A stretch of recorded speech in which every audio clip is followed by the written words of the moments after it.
আল্লাহকে। আল্লাহর পরিচয় আর পরিচিতি যখন মানুষের সামনে আসবে তখন কঠিন কাজ সহজ হয়ে যাবে, আর আল্লাহর পরিচিতি ভিতরে না থাকলে তখন কঠিন কাজ সহজ কাজ কঠিন মনে হবে। পরিচিতি কিরকম একটা উপমা দিচ্ছি। আপনারা 20 জানুয়ারিতে একজন শপথ নিয়েছে, ওথ নিয়েছে, ইংরেজিতে বলে ওথ নেওয়া। কি শপথ নিয়েছে? তিনি বর্তমান বিশ্বের সবচেয়ে শক্তিশালী একটা দেশ আছে যাকে বলা হয় ইউনাইটেড স্টেট অফ আমেরিকা বা ইউএসএ, আমরা বাংলায় বলি আমেরিকা। আমেরিকার যিনি প্রেসিডেন্ট বর্তমানে হয়েছেন তার নাম হলো মিস্টার ডোনাল্ড ট্রাম্প। উনি প্রেসিডেন্ট হওয়ার আগে একটা কথা বলেছিলেন পুরো বিশ্বের সামনে, আবার সেটাকে ব্লুপ্রিন্ট করে বিশ্বের সামনে তুলে ধরছেন। একটু মন দিয়ে শুনবেন, আল্লাহকে বুঝে আসবে। তিনি কি বলছেন? I'll make Gaza like the hell. আমি গাজাকে জাহান্নাম বানিয়ে দেব। গাজা কি আমরা জানি, শুনেছি। ফিলিস্তিনের সেই অংশ যে অংশের মধ্যে মুসলমানরা বসবাস করে, ছোট্ট একটা অংশ, 100 কিলোমিটার, কেউ বলেছে 350 কিলোমিটার, কিন্তু যে অংশটা নিয়ে মূল গন্ডগোল হচ্ছে 100 কিলোমিটারের মতো। তার মধ্যে ওপারে বাইতুল মুকাদ্দাসও আছে। ওই অংশটাকে যারা নিজেদের নিয়ন্ত্রণে রেখেছে তাদেরকে সম্বোধন করে বলছে যে আমরা মেরেছি তো অনেক, সরকারি হিসেবে 60,000, 60,000-এর থেকে বেশি, কিন্তু যদি সরকারি হিসেব ধরা হয় তার থেকে কমপক্ষে 3 গুণ বাড়িয়ে নিতে হবে। কচি কচি বাচ্চাদেরকে, মা বোনেদেরকে, যুবকদেরকে, মুরব্বীদেরকে সব একদিক থেকে ধ্বংস করেছে। আর তারপরে সে আসার আগে এই প্রেসিডেন্ট কি দিচ্ছে? ধমকি দিচ্ছে, থ্রেট করছে যে যদি ইহুদি যে সমস্ত বন্দীদেরকে হামাসরা গ্রেফতার করে রেখেছে ওদেরকে না ছাড়ে তাহলে আমরা ওটাকে জাহান্নাম বানিয়ে দেব। একটু মন দিয়ে শুনবেন কথা, বেশ ভালো। এদিকে প্রেসিডেন্ট ইনি হলেন। আমেরিকার মধ্যে 50টা স্টেটস আছে, রাজ্য আছে, ওই জন্য বলা হয় United state of America, USA. আমেরিকার জিডিপি কত? $20 ট্রিলিয়ন। ট্রিলিয়ন কত ও কতগুলো জিরো লাগে? যারা এমএসসি করেছে তাদেরকে জিজ্ঞাসা করেন। $20 ট্রিলিয়ন সেখানকার জিডিপি। তার একটা রাজ্য, তার নাম হলো ক্যালিফোর্নিয়া। ক্যালিফোর্নিয়ার জিডিপি শুধু $5 ট্রিলিয়ন। ভারতের জিডিপি হলো $3.5 ট্রিলিয়ন। পুরো ভারত এত বড় দেশ, এখানকার জিডিপি হলো $3.5 ট্রিলিয়ন। আর আমেরিকার ওই রাজ্যের জিডিপি হলো $5 ট্রিলিয়ন। এবারে খেয়াল করি, ওখানে কিছুদিন থেকে বৃষ্টি হয়নি, এক জায়গায় একটু আগুন ধরে গেছে। আগুন ধরেছে, সব জায়গায় ধরে, লেগে যায়। এবার আগুন নিভাতে হবে। আগুন নিভানোর কাজ শুরু হলো। উর্দুতে বলে মর্জ बढ़ता गया জু জু দাওয়া কি। যত পানি ঢালছে ওদিক থেকে আগুন আরো বাড়ছে, আর বাড়তে বাড়তে কোন পর্যন্ত পৌঁছলো? 30 জন তো সরকারি হিসেবে মরে গেছে, 30 জন মিসিং, তাদের খুঁজে পাওয়া যাচ্ছে না। আর ওর মধ্যে, ওই স্টেটের মধ্যে একটা দুনিয়ার সবচেয়ে দামি শহর, তার নাম হলো লস অ্যাঞ্জেলস। অ্যাঞ্জেল মানে হলো ফেরেশতা, আর লস মানে তাদের থাকার জায়গা, মানে সেখানে ফেরেশতারা থাকে। কিরকম ফেরেশতা শোনেন? ওই শহরে আছে হলিউড। হলিউড কি?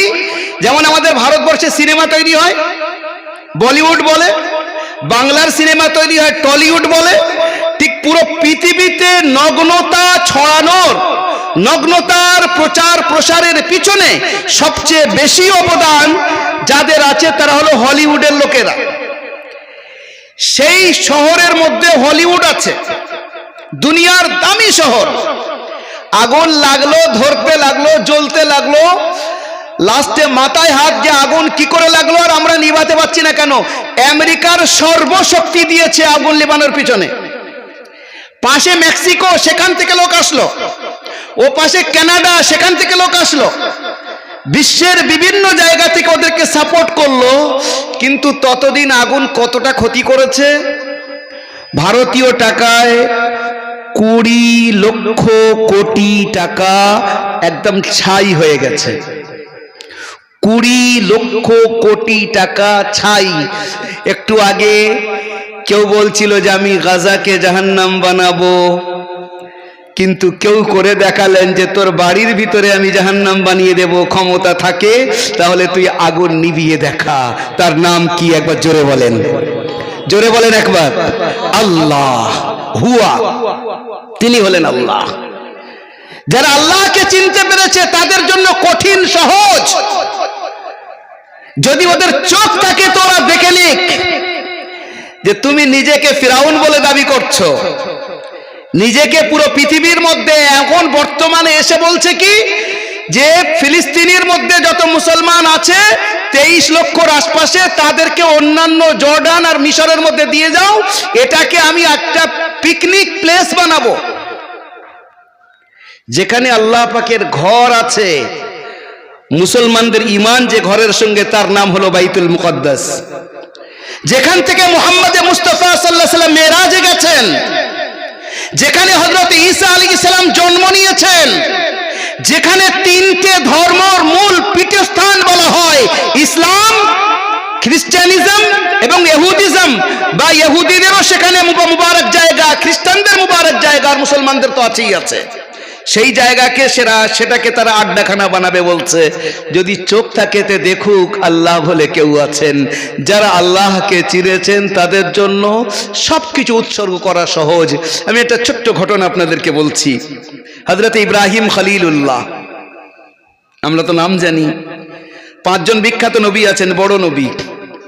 সবচেয়ে উপরে তো মুহাম্মদ মুস্তাফা সাল্লাল্লাহু আলাইহি সাল্লাম, তারপরে নাম্বার দেওয়া হয় হযরত ইব্রাহিমকে।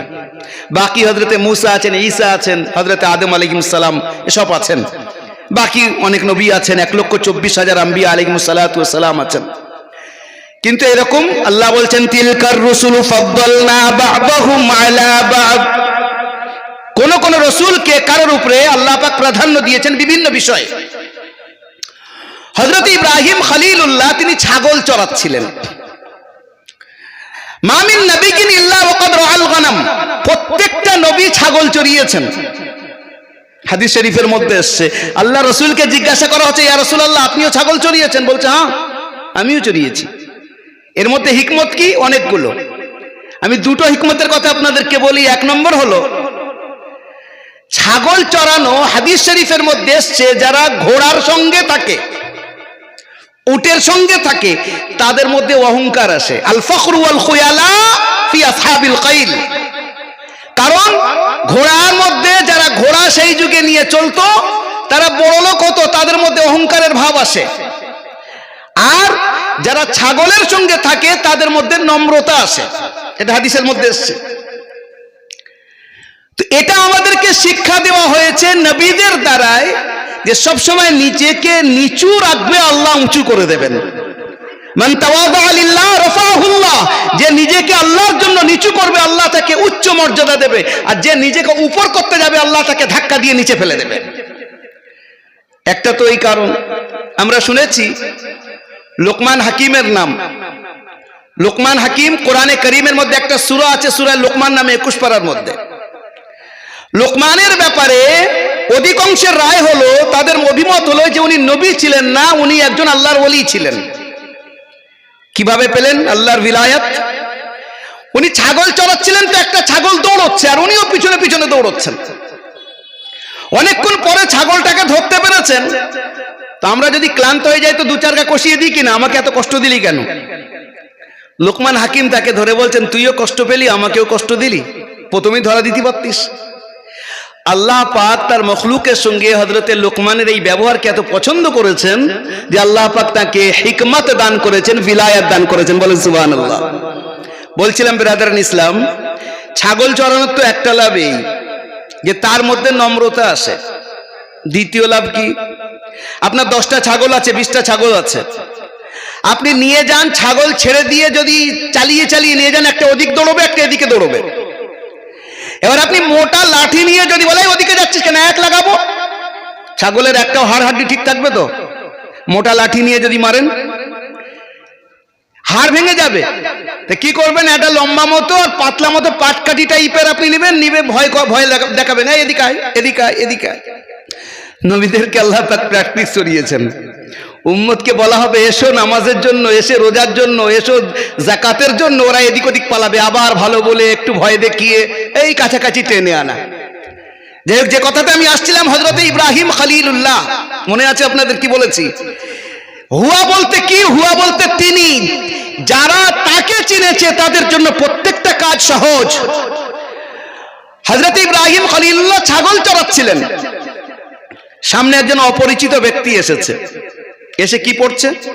সুবহানাদিল মুলকি ওয়াল মালাকুত, সুবহানাদিল ইজ্জতি ওয়াল আজমতি ওয়াল হাইবাতি ওয়াল কুদরতি ওয়াল কিবরিয়াই ওয়াল জাবারুত, সুবহানালিল মালিকিল হাইয়্যিল্লাযী লা ইয়ানামু ওয়া লা ইয়ামুত, সুবহুন কুদ্দুসুন রাব্বুনা ওয়া রাব্বুল মালাইকাতি ওয়ার রূহ। এই পুরোটার মধ্যে শুধু আল্লাহ পাকের প্রশংসা বর্ণনা করা হয়েছে। যারা মুরব্বীরা অধিকাংশের ইয়াদ আছে, মুরব্বীদের ইয়াদ আছে, যুবকদের দরকার নেই, ওদের সব জানা আছে। মুরব্বীরা 4 রাকাত তারাবির পরে বসে বসে এটা পড়ে।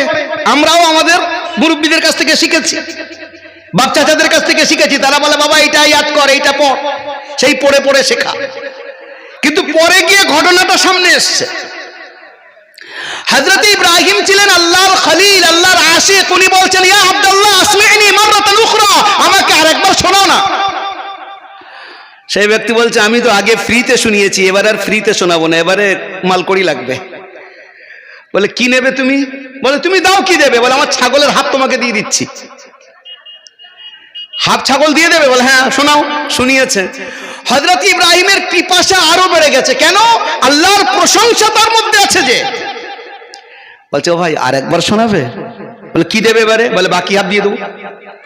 বলছে ঠিক আছে শোনাচ্ছি। শুনিয়েছে। বলছে ভাই আর একবার শোনাবে? বলে এবার তো আর কিছু নেই, কি দেবে? বলে তোমার ছাগলগুলো চড়ানোর জন্য একটা লোক চাই, তোমাকে নিয়ে নাও, আমি তোমার ছাগলগুলো চড়িয়ে চড়িয়ে দেবো। সেই ব্যক্তি আর একবার শোনালো। হযরত ইব্রাহিমের এবারে চোখে পানি।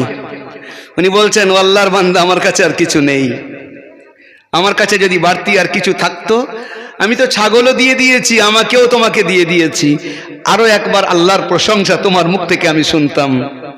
সেই আগন্তুক নিউ কামার ব্যক্তি তখন বলছে আবশির ইয়া খলিল আল্লাহ, হে আল্লাহ পাকের খলিল, আল্লাহর বন্ধু, শুভ সংবাদ নাও।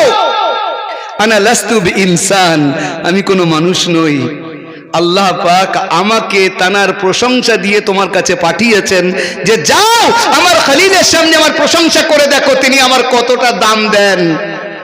তুমি তো ভাই আল্লাহর খলিল, তুমি আল্লাহ পাকের নামের সামনে নিজের সমস্ত অর্থ এমনকি নিজেকেও বিক্রি করে দিয়েছো। বলেন সুবহানাল্লাহ। আল্লাহকে যারা চিনেছেন তাদের জন্য নিজেকেও বিক্রি করে দিতে তারা একেবারে আনন্দ বোধ করেছেন, আনন্দিত হয়েছেন। বুখারী শরীফের 2য় খণ্ডে একটা হাদিস আছে, তার মধ্যে একটা পদ্য আছে। বুখারীতে অনেকগুলো পদ্য আছে, আশআর আছে, আরবিতে আশআর বলে, বাংলা আমরা পদ্য বলি, তার একটা অংশ আছে। একজন সাহাবী, তার নাম হযরতে খুবাইব রাদিয়াল্লাহু তাআলা আনহু। মক্কাওয়ালারা তাকে ধরে নিয়ে গেছে, তাকে হত্যা করবে। এর প্রেক্ষাপট অনেক লম্বা, আমি তার মধ্যে ঢুকতে পারবো না। তো ওনাকে যখন হত্যা করা হবে, তীর মেরে হত্যা করবে, মক্কাওয়ালারা নিয়ে যাচ্ছে মক্কার বাইরে। সেই সময় হযরতে খুবাইবকে জিজ্ঞাসা করছেন শেষ ইচ্ছা বলো। এটা নিয়ম, কাউকে মারার আগে তার শেষ ইচ্ছাটুকু জিজ্ঞাসা করা হয়। যেমন নবী করিম সাল্লাল্লাহু আলাইহি ওয়াসাল্লাম যখন মেরাজে যাচ্ছিলেন, এক জায়গা থেকে দেখছেন মিশরের মধ্যে একটা জায়গা থেকে একটা নূর উড়ে উড়ে আল্লাহর আরশের দিকে যাচ্ছে। হযরতে নবী করিম সাল্লাল্লাহু আলাইহি ওয়াসাল্লাম হযরতে জিবরাইলকে জিজ্ঞাসা করছেন, এ কি মাহাজা? জিবরাইল বলছেন, ইয়া রাসূলুল্লাহ, ফিরাউনের একটা বাঁদী ছিল, সে ইসলাম এনেছিল, মুসা আলাইহিস সালামের উপরে ঈমান এনেছিল। তো ইয়া রাসূলুল্লাহ, তার দুটো বাচ্চা ছিল, একটা 5 বছরের, একটা কোলের বাচ্চা। ফিরাউন জানতে পেরে ডাক করে জিজ্ঞাসা করছে, তুই মুসলমান হয়েছিস? আসলামতি বিমূসা ওয়া রাব্বি, মুসা তার রবের উপরে ঈমান নিয়ে এসেছিস? আমানতি বি, তো বলছে হ্যাঁ। বলছে এত বড় হিম্মত, আমি তোর সবচেয়ে বড় রব, আনা রাব্বুকুমুল আলা, আর আমি থাকতে তুই কাকে রব বলে মেনেছিস? দেখ ভালোভাবে বলছি, যদি মেনে যাস মুসা তার রবকে ছাড়, নচেত আমি যা করব বুঝতে পারবি। বলছে ওটা সম্ভব না, আমি আমার আল্লাহকে ছাড়তে পারবো না, মুসা আলাইহিস সালাম তার নবী, তাকে ছাড়তে পারবো না। তখন বলছে এখানে কড়া দাও, তাতে তেল ঢালো, আর নিচে থেকে আগুন জ্বালো। আগুন জ্বলছে, তেল টকবক টকবক করে ফুটছে। ফিরাউন বলছে লাস্ট ওয়ার্নিং বল, তোর ওই বাচ্চাকে ফেলবো। বলছে আমার বাচ্চা কি করেছে? শাস্তি দেবে তো আমাকে দাও, আমার বাচ্চা তো কোনো অন্যায় করেনি। বলছে না, আগে বাচ্চাকে ফেলবো যাতে তোর কষ্ট বাড়ে, তারপর তোকে দেবো। বলছে না, আমি তো ঈমান ছাড়তে পারবো না। 5 বছরের বাচ্চাকে টেনে হিঁচড়ে নিয়ে আর ওই একেবারে টকবক টকবক করে ফুটছে ওই তেলের মধ্যে ফেলে দিয়েছে। মায়ের সামনে তার কলিজার টুকরাকে ফেলা হচ্ছে, সেই মার পরিস্থিতিটা কি হবে? আমরা তো ঈমান পেয়েছি, বাপ দাদাদের থেকে, পরস্পর থেকে পেয়ে গেছি, কদর কতটুকু।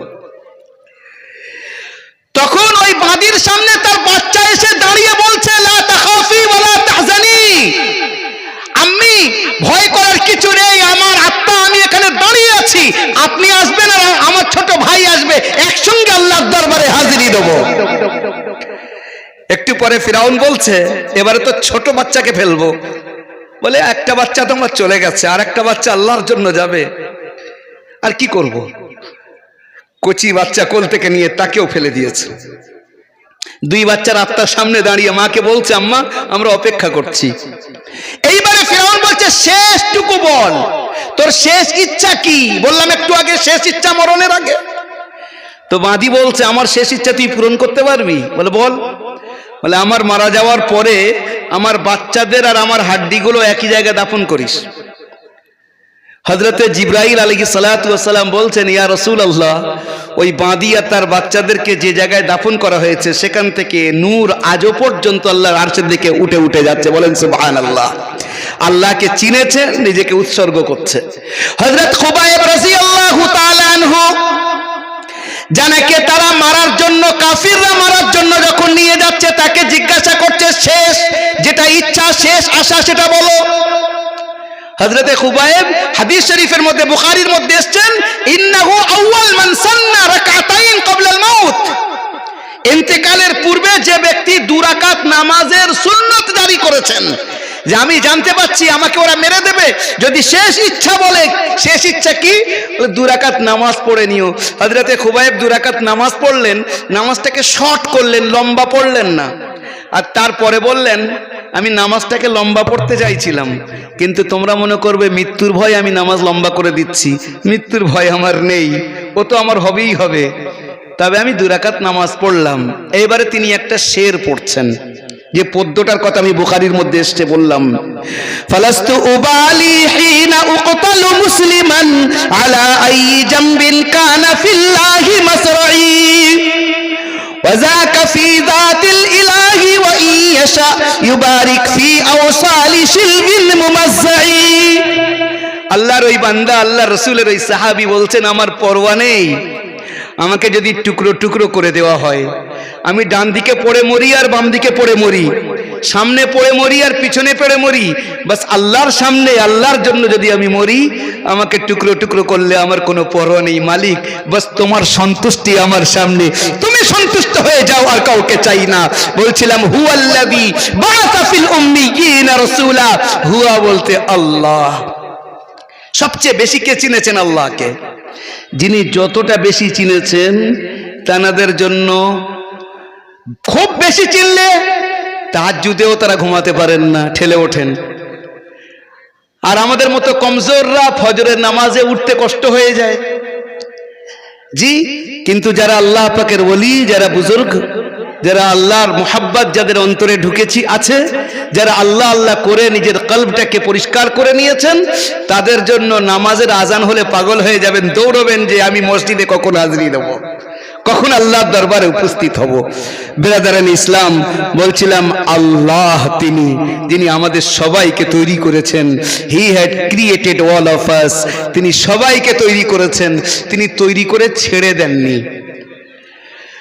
আমরা একটা প্রশ্ন এখানে করতে পারি, কোরআনে কারীমের মধ্যে আসছে ওমা খলাকতুল জিন্না ওয়াল ইনসা ইল্লা লিয়াবুদুন, মানুষ এবং জিন জাতিকে আমি তৈরি করেছি ইবাদতের জন্য। আমার ভাইয়েরা, আমরা যদি খেয়াল করি, সমস্ত যত ফেরেশতা আছে সব ইবাদতের মধ্যে আছে, গাছগুলো সব দাঁড়িয়ে আছে ইবাদতের মধ্যে, গরু ছাগল বাছুরগুলো তারা রুকুর মধ্যে আছে, পোকামাকড়গুলো সেজদার মধ্যে আছে, সমস্ত পাহাড়গুলো তারা একেবারে যেটা আমরা বৈঠকে বসি তার মধ্যে আছে। খেয়াল করে দেখি চারটে অবস্থা আছে আমাদের নামাজের মধ্যে।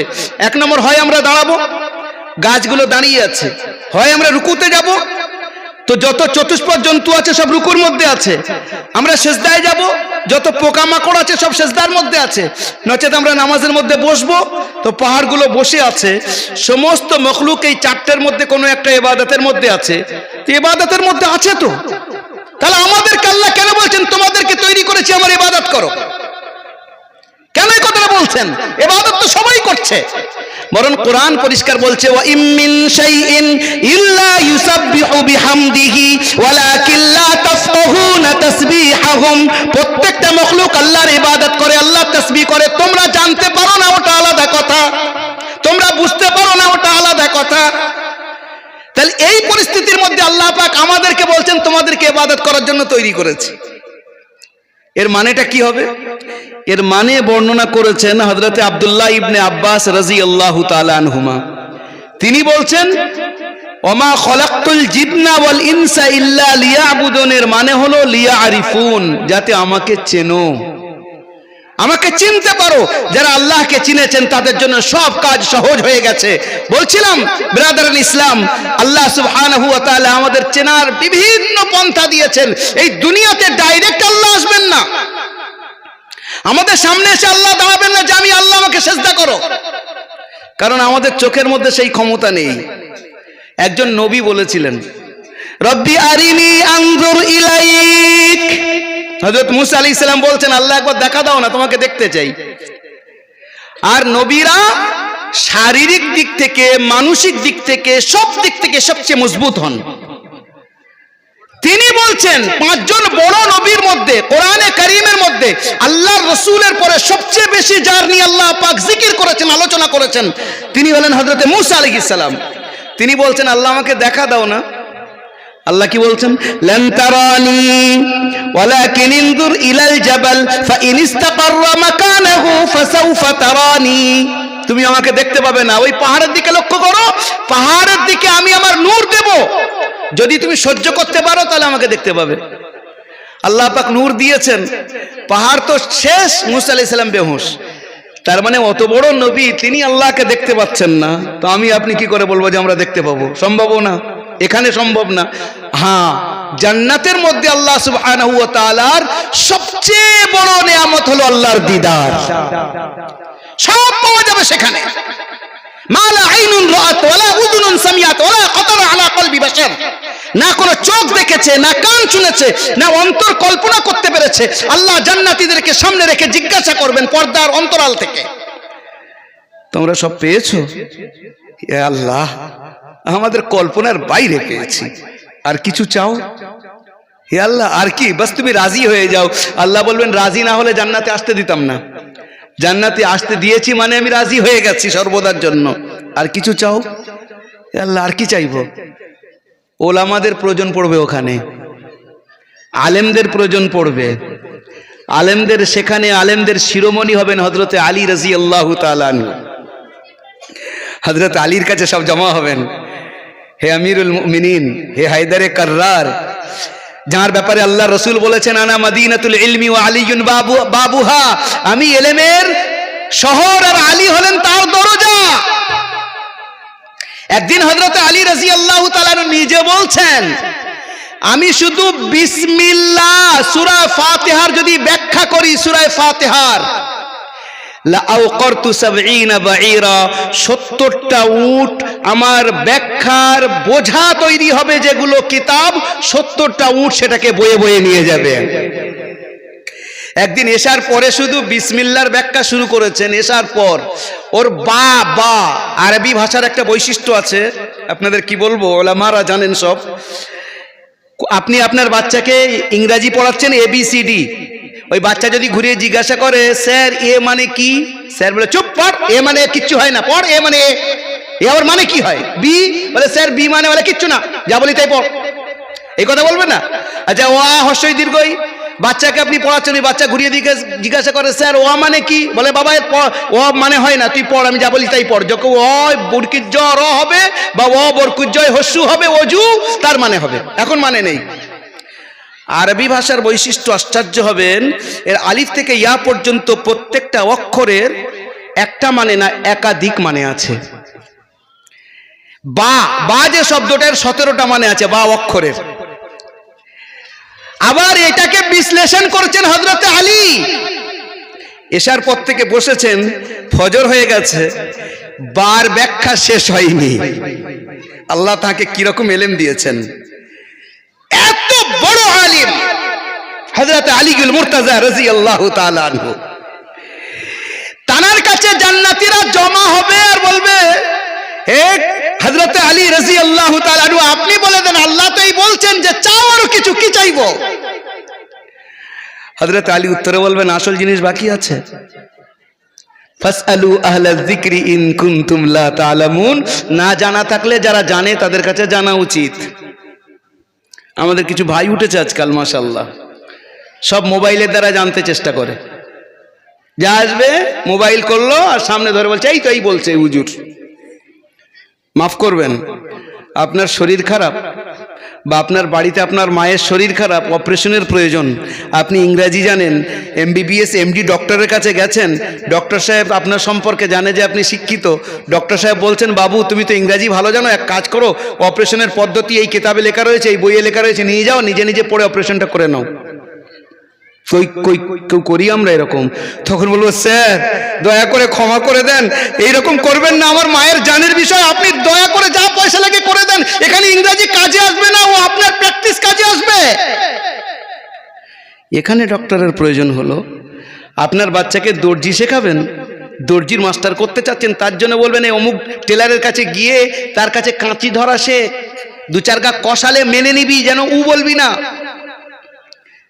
হ্যাঁ, আপনি চাষ শেখাবেন, তো বাচ্চাকে বলবেন অমুক চাচার কাছে থাক, আমি চাষ জানি না, ওই চাচা খুব চাষ ভালো বোঝে, তার কাছে যা, গিয়ে শেখ। দিন এত সোজা হয়ে গেছে, একটা মোবাইল খুললাম আর এইরকম করলাম বলে এই তো বলতেছে, এত সহজ। দিনওয়ালাদের কাছে আসলে দিন আসবে, ওলামাদের কাছে যেতে হবে। সাহাবারা সাহাবা এই জন্য হয়েছিলেন, তানারা আল্লাহ রাসূলের সোহবত পেয়েছিলেন, তাবিঈনরা তাবিঈন এই জন্য হয়েছিলেন, তানারা সাহাবায়ে কেরামদের সোহবত পেয়েছিলেন, তবে তাবিঈন এই জন্য হয়েছিলেন, তারা তাবিঈনদের সোহবত পেয়েছিলেন। আমাদের লাইনে দিন আসে দিলের দ্বারায়, সিনার দ্বারায়। এখানে শুধু ডিগ্রি মতলব না, যে নাম লিখিয়ে দিলাম, সারা বছর কলেজে গেলাম না, এদিকে ডিগ্রি পেয়ে গেলাম। আমাদের লাইনের পরিস্থিতি এই, একজন তপস্যা করছেন একটা গুহার মধ্যে, 610 খ্রিস্টাব্দ 22 এপ্রিল, রাতের অন্ধকারে, রমজান মাস, 21শে রমজান, তিনি বসে আছেন, অপরিচিত ব্যক্তি এসে তাকে বলছেন পড়ো, বুকের সঙ্গে লাগিয়ে নিয়েছেন, পড়তে পারছেন না বলে 3 বার লাগালেন সিনার সঙ্গে। যিনি এসেছিলেন তিনি হযরতে জিবরাইল, জানাকে সিনাতে লাগালেন তিনি হযরত মুহাম্মদ মুস্তাফা সাল্লাল্লাহু আলাইহি ওয়াসাল্লাম। আমাদেরকে শিক্ষা দেওয়া হলো এ দিন, এই ধর্ম যেটা তালিমুদ্দিন আপনি দেখছেন, যে মাদ্রাসার নাম আমি বলছিলাম, এর হালকা একটু ব্যাখ্যায় যাব। এই দিনটা এইরকম মোবাইলের দ্বারাই শুধু আসবে না, মোবাইল ঘাঁটলাম আর তার থেকে চলে আসবে, জি না, এটা সিনা থেকে আসে, ডাইরেক্ট উস্তাদের সামনে, যিনি জানেন এই বিষয়ে তার কাছে যাওয়া, সম্মানের সঙ্গে তার কাছ থেকে জিজ্ঞাসা করা। হযরতে আলীউল মুর্তজা রাদিয়াল্লাহু তাআলা আনহু তখন বলছেন কি, সবচেয়ে বড় নিয়ামত বাকি আছে। কি নিয়ামত? হযরত আলী বলছেন আমাদের নবী, কায়নাতের সরদার হযরত মুহাম্মদ মুস্তাফা সাল্লাল্লাহু তাআলা আলাইহি ওয়াসাল্লাম, তিনি আমাদেরকে বলেছেন কি? যে জান্নাতের মধ্যে আল্লাহ পাকের দিদার হবে। সে দিদারটা তো হয়নি। তাহলে এইবারে সবাই বলবে আল্লাহ তোমার হাবিব বলেছেন যে জান্নাতের মধ্যে তুমি দেখা দেবে। আল্লাহ বলবেন হ্যাঁ কদ সাদাকা আবদি ওয়া হাবিবি, আমার হাবিব ঠিক বলেছেন, সত্য বলেছেন, আজকের আমি তোমাদেরকে দিদার দেব। আর তারপরে দিদারের যা পরিস্থিতি বড় লম্বা, আমি আপনাদেরকে কি বলবো, তার আগে মেহমানদারি হবে। তার আগে মেহমানদারি হবে। দুনিয়াতে গান বাজনা হারাম, ওখানে বিশেষ বাজনা চলবে, ওখানে বিশেষ আল্লাহ পাকের প্রশংসা হবে। তুবা গাছ একে অপরের সঙ্গে পাতা এরকম লাগবে, তার থেকে বাজনা বাজবে। তুবা গাছ কত বড়, কত চওড়া। একটা দ্রুত গতির উট 100 বছর কন্টিনিউ দৌড়বে, তবুও সেই গাছ শেষ করতে পারবে না, এত বিশাল গাছ হবে তুবা গাছ, জান্নাতের গাছ একটা। আর তার পাতা একে অপরের সঙ্গে লাগবে। তারপরে হযরতে দাউদ আলাইহিস সালাম তিলাওয়াত করবেন জবুর, তারপরে মুহাম্মদ রাসূলুল্লাহর তিলাওয়াত হবে। তারপরে আল্লাহ পাক নিজে বলবেন আনার রহমানুর রহিম আল্লামতুকুমুল কুরআন, আমি রহমানুর রহিম, আমি তোমাদেরকে কোরআন শিক্ষা দিয়েছি। এইবারে আল্লাহ পাক সামনে আসবেন। জান্নাতীরা একই অবস্থায় চোখের পলক ফেলবে না, চুপচাপ দেখতে থাকবে। একটু পরে পড়ে যাবে, পর্দা এসে যাবে সামনে। জান্নাতীরা যেমন কচি বাচ্চাকে তার মা দুধ খাওয়ায়, যেই দুধ টেনে নেয়, স্তন টেনে নেয়, তো চিল্লায়, চিৎকার করে কিনা, আবার খাওয়ার জন্য কাঁদে কিনা, ঠিক জান্নাতীরা এইরকম বলবে আল্লাহ আর একটু, আমাদের তো পিপাসা মেটেনি। কতক্ষণ দেখলে, একদিন বা একদিনের থেকে কম, তাহলে 500 বছর অতীত হয়ে গেছে, এবারে নিজের নিজের বাড়িতে যাও, আবার দেখা হবে। এইভাবে আল্লাহ সুবহানাহু ওয়া তাআলা ওই দুনিয়াতে গিয়ে, তো আখিরাতে জান্নাতে গিয়ে আল্লাহ আমাদেরকে দিদার দেবেন, কিন্তু এ দুনিয়াতে তো হবে না। তাহলে এ দুনিয়ায় আমরা আল্লাহকে জানবো কেমন ভাবে?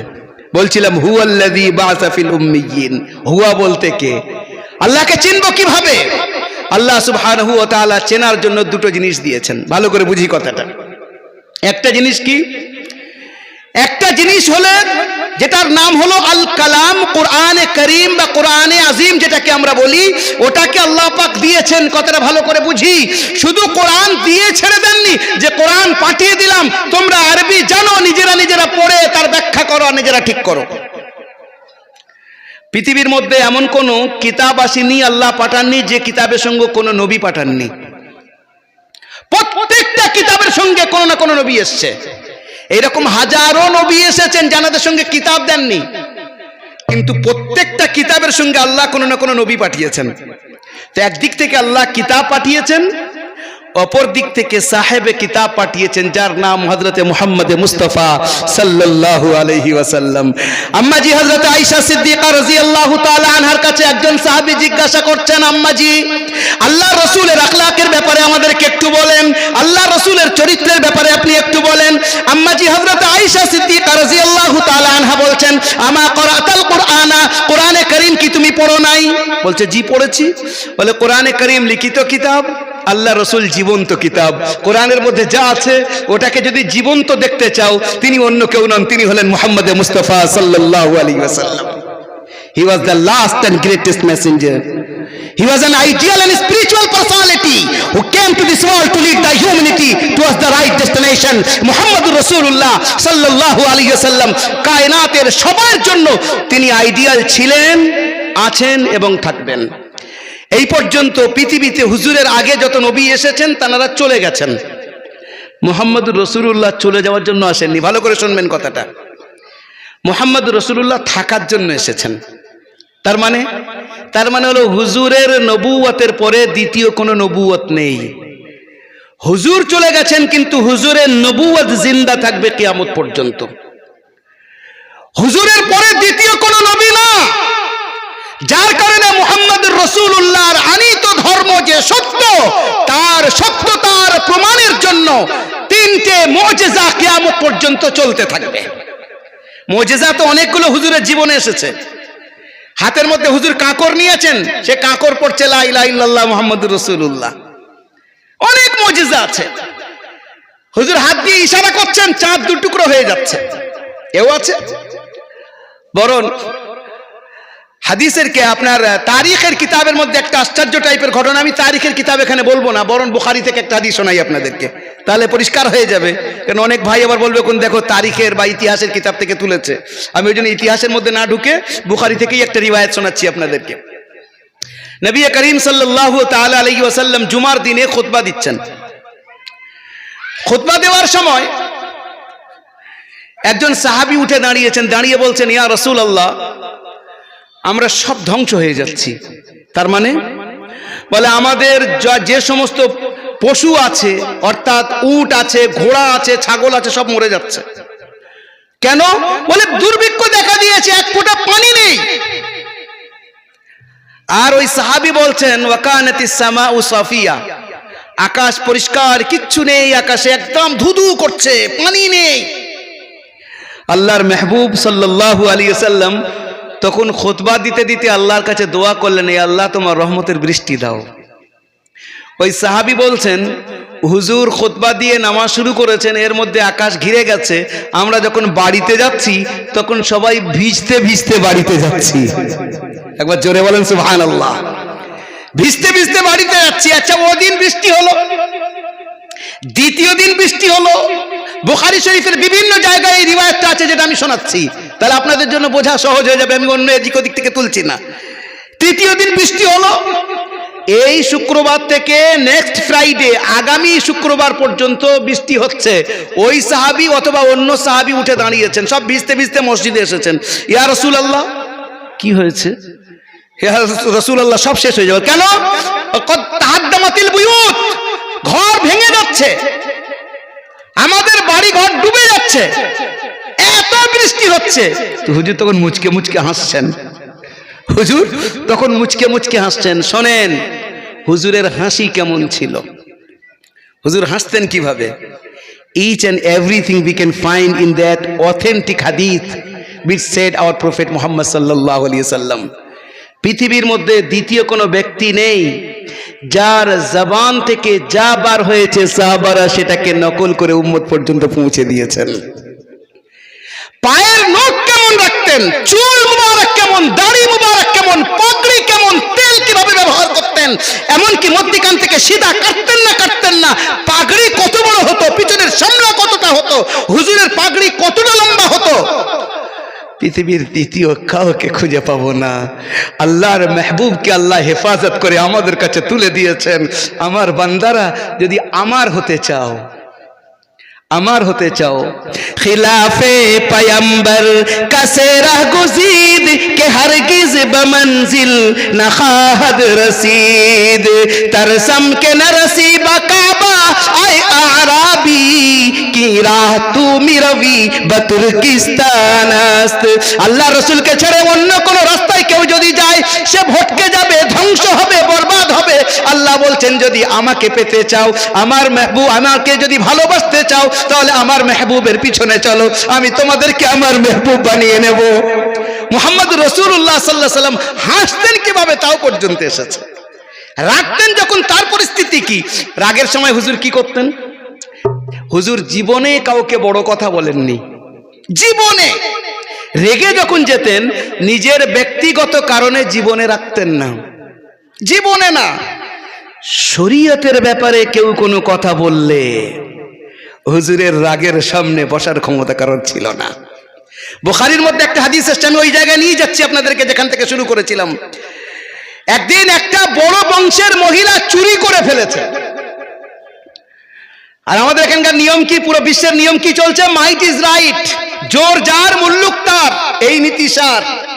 হ্যাঁ, আপনার পয়সা আছে, ভালোর থেকে ভালো উকিল ধরেন, আপনি পয়সাওয়ালা কিন্তু দোষী, আপনি দিব্যি খলাস, নাজাত পেয়ে যাবেন। জজ সাহেবও ভালো উকিল যখন সামনে জেরা করবে, তো আর একজন গরিব মানুষ ভালো উকিল ধরতে পারেনি, সে নির্দোষ, সে যাবে আপনার জেলে, আর যে পয়সাওয়ালা সে বার হয়ে আসবে। ইসলামের আদল দেখেন। মুহাম্মদ রাসূলুল্লাহ সাল্লাল্লাহু তাআলা আলাইহি ওয়াসাল্লামের সামনে খবর এসেছে যে একজন বড় বংশের মহিলা সে চুরি করেছে।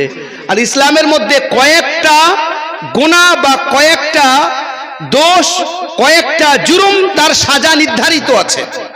তার মধ্যে একটা হলো চুরি করা। তার কিছু কন্ডিশনস আছে, কিছু শর্ত আছে, তার মধ্যে ঢুকছি না।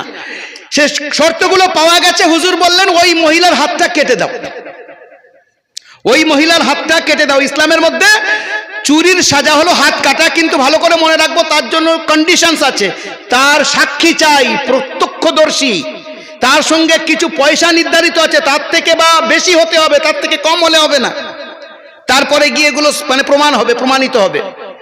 তো হুজুর কি বলছেন যে যাও, as-sariqu was-sariqatu faqta'u aydiyahuma jazaa'an bima kasaba nakalan min Allah। বেটা ছেলে হোক মেয়ে ছেলে হোক, চুরি করলে তার শাস্তি এই।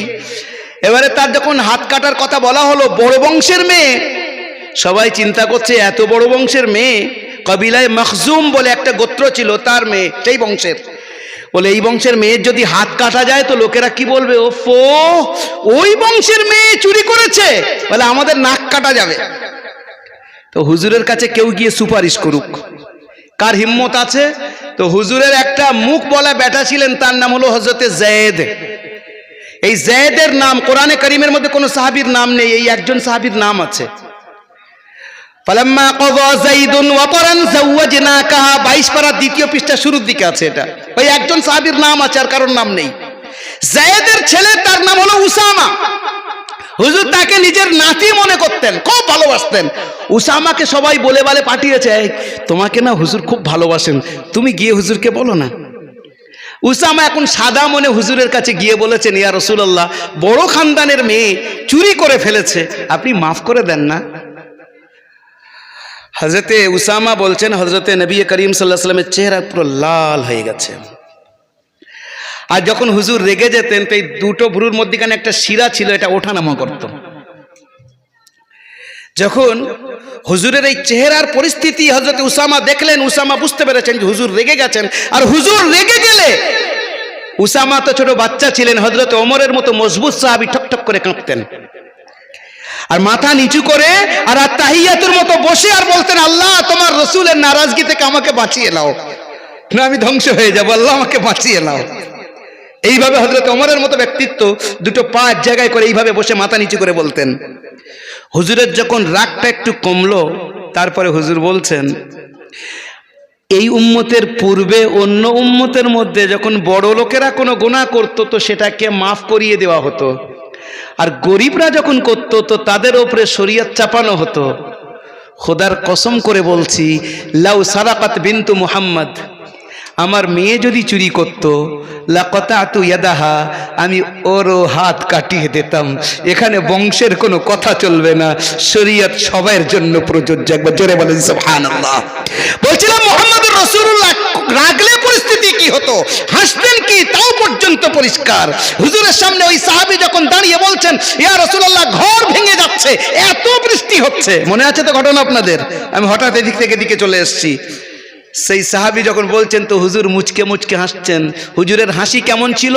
জুল্লু জিহকিহি তাবাসসুম, হুজুরের সাধারণত হাসি যেটা হতো সেটা মুচকে মুচকে হাসতেন। কখনো হুজুর একটু হাসতেন কেমন, দাঁত মোবারক দেখা যেত, তবে আমাদের মতো হা হা হা করে হাসতেন না, যেটা আমরা হাসি। আমরা হাসলে তো একেবারে ফেটে পড়ি না, অনেক সময় হাসি আশপাশে দুই একজনের ঘুম ভেঙে যাবে, আমাদের হাসি এমন হয় অনেকের। কিন্তু মুহাম্মদ আরবি সাল্লাল্লাহু আলাইহি ওয়াসাল্লামের হাসি সাধারণত উনি মুচকে হাসতেন, কখনো দাঁত মুবারক দেখা যেত। দাঁত মুবারক দেখা যেত, এইরকম হাসি কয়েকবার হেসেছেন, সেটাও হাদিসে এসেছে। কোথায়? হাদিস সামনে এসে যাচ্ছে, আপনাদের সামনে বলে যাই, শুনিয়ে যাই, কারণ মা হারচে খানদায়েম ফরামুশ করদায়েম ইল্লা হাদিসে দোস্ত তাকরার মিকুনেম, সব ভুলে বাস মুহাম্মদুর রাসূলুল্লাহর আলোচনা সারাটা জীবন করতে থাকি। ইনশাআল্লাহ ওনারই মাধ্যমে আল্লাহ আমাদের আপন হয়ে যাবেন আর আল্লাহ নিজের করে নেবেন। কারণ আল্লাহ নিজে বলছেন, কুল ইন কুনতুম তুহিব্বুনাল্লাহ ফাত্তাবিউনি ইউহিব্বুকুমুল্লাহ। পরিষ্কার, যারা আমার হতে চাও, আমার মেহবুবের হও, আমি তাদেরকে আমার মেহবুব বানিয়ে নেব। বলছিলাম হাদিস শরীফের মধ্যে হুজুর বলছেন, এটা হাদিসের অনেক কিতাবে আছে, শামাইলে তিরমিজি সব জায়গায় আছে। হুজুর বলছেন, শেষ যে ব্যক্তি জান্নাত থেকে বার হবে তাকে আমি জানি। ইয়া রাসূলুল্লাহ কে? আমি শর্টে বলছি হাদিসটা। একজন ব্যক্তি জাহান্নাম থেকে, আল্লাহ পাক জাহান্নাম থেকে যে বার হবে তাকে আমি জানি। কে? বলছে একজন ব্যক্তি জাহান্নাম থেকে আল্লাহ বার করে দেবেন, তার মুখটাকে জান্নাতের দিকে করে দেবেন, সে বসে থাকবে। জান্নাত আর জাহান্নামের মধ্যখানে একটা স্থান আছে, তার নাম হলো আরাফ। ওখানেও বসে থাকবে, ওর চেহারাটা দেখবে জাহান্নামের দিকে। ও মনে করবে যে আল্লাহ আমার উপরে এত দয়া করেছেন যে আমাকে জাহান্নাম থেকে বাঁচিয়ে দিয়েছেন, মানে বাস আমি সবচেয়ে গেনার। বন্ধ করে দিই, চালাবো। আচ্ছা এখানে আজান হচ্ছে না তো এখন?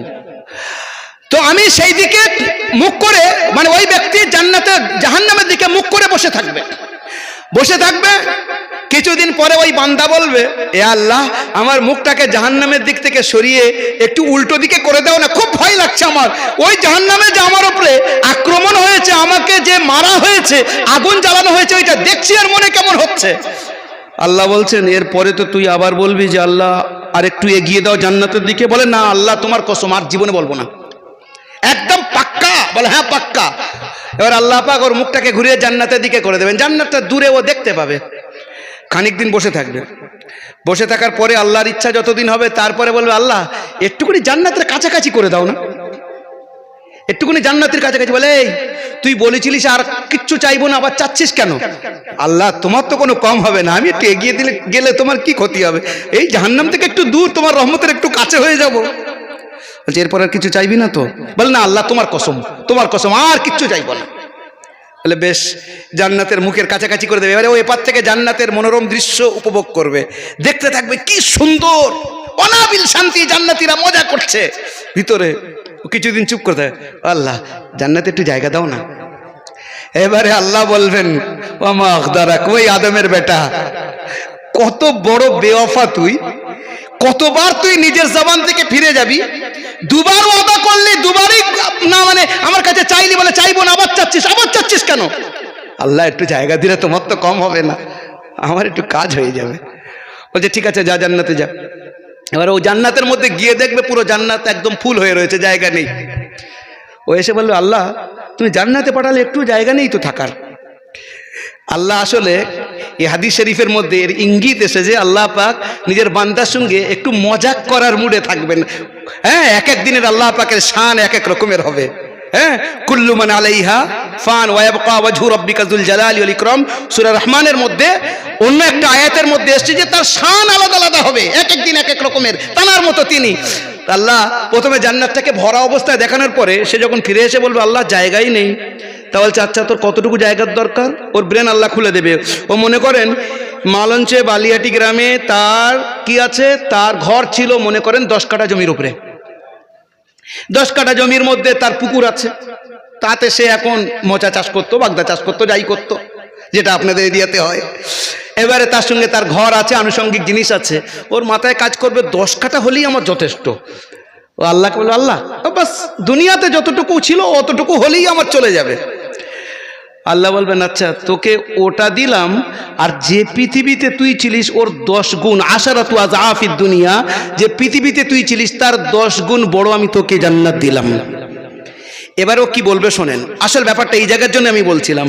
ও তখন বলবে আতাস্তাহজিউনি ওয়া আনতাল মালিক, তুমি বাদশাদের বাদশা হয়ে তোমার একটা গরিব ফকির মিসকিন বান্দার সঙ্গে ইয়ার্কি করছো। হ্যাঁ, ওর এই কথা শুনে আল্লাহ পাক হেসে ফেলবেন। আল্লাহর হাসি আল্লাহই জানেন কেমন হাসবেন। আল্লাহর হাসি দেখে মুহাম্মদুর রাসূলুল্লাহ হেসে ফেলবেন। সাহাবারা বলছেন যে হুজুর যখন এই হাসছিলেন তখন হুজুরের দাঁত মুবারক দেখা গিয়েছিল। এর আগে হুজুর সব সময় হাসতেন, তিনি মুচকি হাসতেন, কিন্তু ওই হাসির সময় হুজুরের দাঁত দেখা গিয়েছে। জোরে বলেন সুবহানাল্লাহ।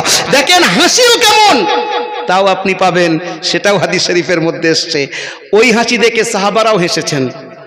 হযরতে আব্দুল্লাহ ইবনে মাসউদ হেসেছেন। আব্দুল্লাহ ইবনে মাসউদের হাসি দেখে হযরতে আলকামা হেসেছেন।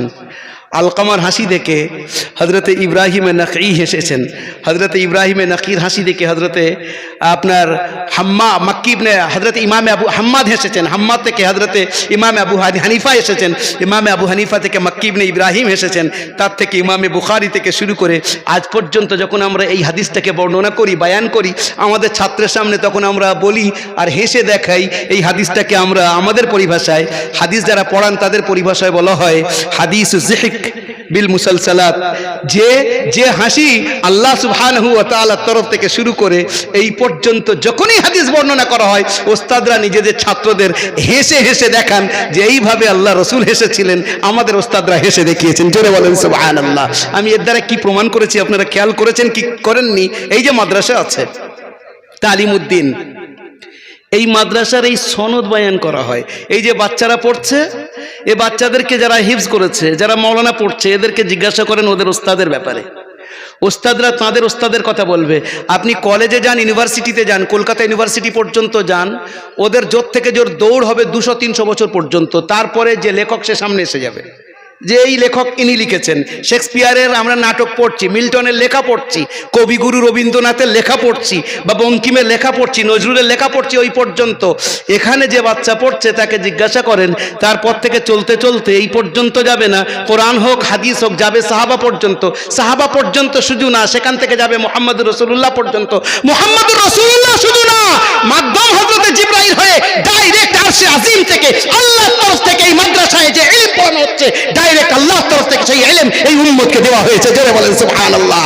এই জন্য এই ইলমের মান আলাদা। আমরা এর মর্যাদা দিই না দিই, আমরা দিই বলেই তো এসেছি। কিন্তু তথাকথিত কিছু এডুকেটেড আছে, সিভিলাইজড আছে, সভ্য আছে, যারা নিজেদেরকে বলে মাদ্রাসাগুলোতে কি হয়, তাদেরকে আমন্ত্রণ জানাই, মাদ্রাসায় মানুষ তৈরি হয়।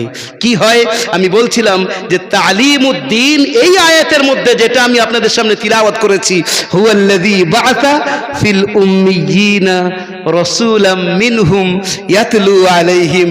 আল্লাহর রাসূলের 4টে জিম্মেদারি এই আয়াতের মধ্যে বলা হয়েছে। প্রথম নম্বর জিম্মেদারি হলো কোরআনে কারীমের তিলাওয়াত।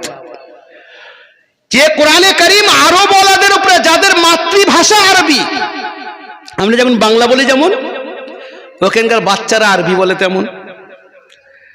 আর আজকেকার আরবি না, আজকেকার আরবি হলো দারেজা। আপনি সৌদিতে চলে যান, কুয়েতে চলে যান, ভালো আলিমরা তারা তো বিশুদ্ধ আরবি বলবে, বাকি বলবে আপনি বুঝতে পারবেন না যদি আরবি জানেন তাও। তাকে দারেজা বলে। যেমন আমাদের এখানে বাংলা চলে আঙ্গা তঙ্গা ওগা, হ্যাঁ বলে কি না? বাংলা এরকম ভাষা এক একটা এলাকায় চলে, হ্যাঁ ঠিক ওই রকম আরবির মধ্যে আঙ্গাতঙ্গা আছে, দারেজা বলে সেটাকে, গাঁও ভাষা। কিন্তু কোরআনের মুজিজা দেখেন, আশ্চর্য হবেন, আশ্চর্য হবেন। খোদার কসম, কোরআন যে আল্লাহর কালাম, এর হাজারো প্রমাণ দেওয়া যায়। একটা প্রমাণ আপনি সামনে নেন, সেটা হলো 1500 বছর আগে কোরআন অবতীর্ণ হয়েছে। আজকের আমাদের বাচ্চারা যারা আরবি পড়ছে, কলা ইয়াকুলু কৌলান পড়ছে, নাসরা ইয়ানসুরু পড়ছে, ওই বাচ্চাকে 1400 বছর আগে যারা আরবি পড়েছিলেন তারা যেভাবে বুঝেছেন, আজ বাচ্চারা আরবি পড়ছে। কোরআন এত সহজ করে আল্লাহ দিয়েছেন, ওই বাচ্চা কোরআনের আরবি সহজভাবে বুঝতে সক্ষম হচ্ছে। ওয়ালাকাদ ইয়াসসারনাল কুরআনা লিযিকর ফাহাল মিন মুদ্দাকির। আমি কোরআনকে নসিহত দেওয়ার জন্য সহজ করে দিয়েছি। আছো কেউ কোরআনকে তোমরা নসিহত নেবে? এর একটা উপমা এই। দ্বিতীয় উপমা নেন, আপনি পুরো পৃথিবীকে চ্যালেঞ্জ করেন, পুরো পৃথিবীকে, without any hesitation we can challenge all human beings who are living in this world। কায়নাতের সবাইকে ওপেন চ্যালেঞ্জ। আসুক নিজেদের ধর্মীয় কিতাব নিয়ে একজন হাফিজ দাঁড় করাক, চাই সে তৌরেত হোক, জবুর হোক, ইঞ্জিল হোক, অবস্থা হোক, মহাভারত হোক, গীতা হোক, রামায়ণ হোক। তাদের সম্মান জানিয়ে বলছি, কাউকে কটাক্ষ উদ্দেশ্য না। মনে রাখবেন, আমরা কোনো ধর্মকে নিচু দেখাতে পারি না, আমরা কোনো ধর্মকে গালি দিতে পারি না, আমরা জাস্ট তাদের সামনে যুক্তি রাখতে পারি। কোরআন আমাদেরকে কি শিক্ষা দিচ্ছে? কোরআন পরিষ্কার বলছে, লা তাসুব্বুল্লাযীনা ইয়াদউনা মিন দুনিল্লাহ ফায়াসুব্বুল্লাহা আদওয়াম বিগাইরি ইলম। যারা আল্লাহ ছেড়ে অন্য কাউকে পূজা করে, অন্য কাউকে উপাসনা করে, তাদেরকে তোমরা উল্টো পাল্টা বলবে না, কারণ তাদেরকে তোমরা গালি দিলে প্রতি উত্তরে তারা তোমাদের ধর্মকে গালি দেবে, আল্লাহকে গালি দেবে। ওই কাজ আমরা করতে পারি না। আমরা শুধু একটু যুক্তির খাতিরে বলছি, ভাই আপনারা যে ধর্ম মানেন আপনাদের ব্যাপার, কিন্তু বিষয় হলো ওই ধর্মীয় কিতাবটা অরিজিনাল পরিস্থিতিতে আছে কিনা। আশ্চর্য হবেন, ইঞ্জিলটাকে, যেটা হযরত ঈসা আলাইহিস সালাম, কোরআনের সবচেয়ে কাছের কিতাবের নাম হলো ইঞ্জিল, ইনজিলের উপরে একটা কিতাব লিখেছেন হযরত মাওলানা হযরত আল্লামা ইজহারুল হক সাহেব রহমাই। কিতাবের নাম হলো ইজহারুল হক, আর লেখকের নাম হলো মাওলানা রহমতুল্লাহ কেরানভী রহমতুল্লাহ আলাইহি। আজ পর্যন্ত খ্রিস্ট জগৎ তার উত্তর দিতে পারেনি, অথচ লেখা হয়ে গেছে 150 বছর আগে। তার উর্দু তর্জমা করেছেন হযরত মুফতি তাকি উসমানী সাহেব। সেই কিতাবের নাম হলো বাইবেল সে কোরআন তাক, 3টে খণ্ড মোটা মোটা। আজও পর্যন্ত খ্রিস্ট জগৎ চুপ করে আছে, তার কোনো উত্তর তাদের কাছে নেই। উনি দেখিয়েছেন যে ইনজিল বর্তমান বিশ্বে আছে তার মধ্যে কয়েক জায়গায় পরিবর্তন করা হয়েছে, ওই দেখাও। কিন্তু কোরআনে কারীম এমন একটি কিতাব, আমরা একেবারে পোলাইটলি এটা আমরা বলতে বাধ্য, পুরো বিশ্বের মধ্যে এমন কেউ নেই যে নিজের ধর্মীয় কিতাবের ব্যাপারে বলবে যে আমার কিতাবের হাফিজ এই আছে। কিন্তু আপনি এই মাদ্রাসায় দেখুন, আশপাশে মাদ্রাসার কমি নেই, যান সারা ভারতবর্ষের মাদ্রাসার জাল বিছিয়ে আছে, যান প্রত্যেকটা মাদ্রাসায় ঢুকে যাবেন, ছোট ছোট বাচ্চা থেকে নিয়ে বড় পর্যন্ত আলহামদুলিল্লাহ, তারা আলহামদু থেকে শুরু করবে অন্নাস পর্যন্ত একই বৈঠকে তারা পুরো কোরআনে কারীম শুনিয়ে দিতে সক্ষম। জোরে বলেন সুবহানাল্লাহ। এটা হলো মুহাম্মদুর রাসূলুল্লাহর জীবন্ত মুজিজা, যেটা কিয়ামত পর্যন্ত চলতে থাকবে, আর এটা আছে এবং থাকবে। আল্লাহ নিজে বলছেন ইন্না নাহনু নাযালনা যিকরা ওয়া ইন্না লাহু লাহাফিজুন। কোরআনে কারীমকে আমি অবতীর্ণ করেছি আর আমি এর হেফাজতের জিম্মেদারি নিচ্ছি। কোরআনে কারীমের প্রথম কাজ কি? আল্লাহ রসুলের 4টে জিম্মেদারির মধ্যে আমি ওই আয়াতের ব্যাখ্যা করতে গিয়ে মধ্যখান থেকে কিছু শব্দ ছেড়ে দিয়েছি। হ্যাঁ, পুরো কোরআনে কারীমের ওই আয়াত পুরো ব্যাখ্যা সম্ভব না এখানে এই অবস্থাতে। আমি 3-4টে কথা আপনাদেরকে বলছি। প্রথম নম্বর কি? ভাই একটু পানি হবে, একবার দরুদ শরীফ পড়েন। আল্লাহুম্মা জাযাকাল্লাহ। সবাই দরুদ শরীফ পড়েন, বিসমিল্লাহ।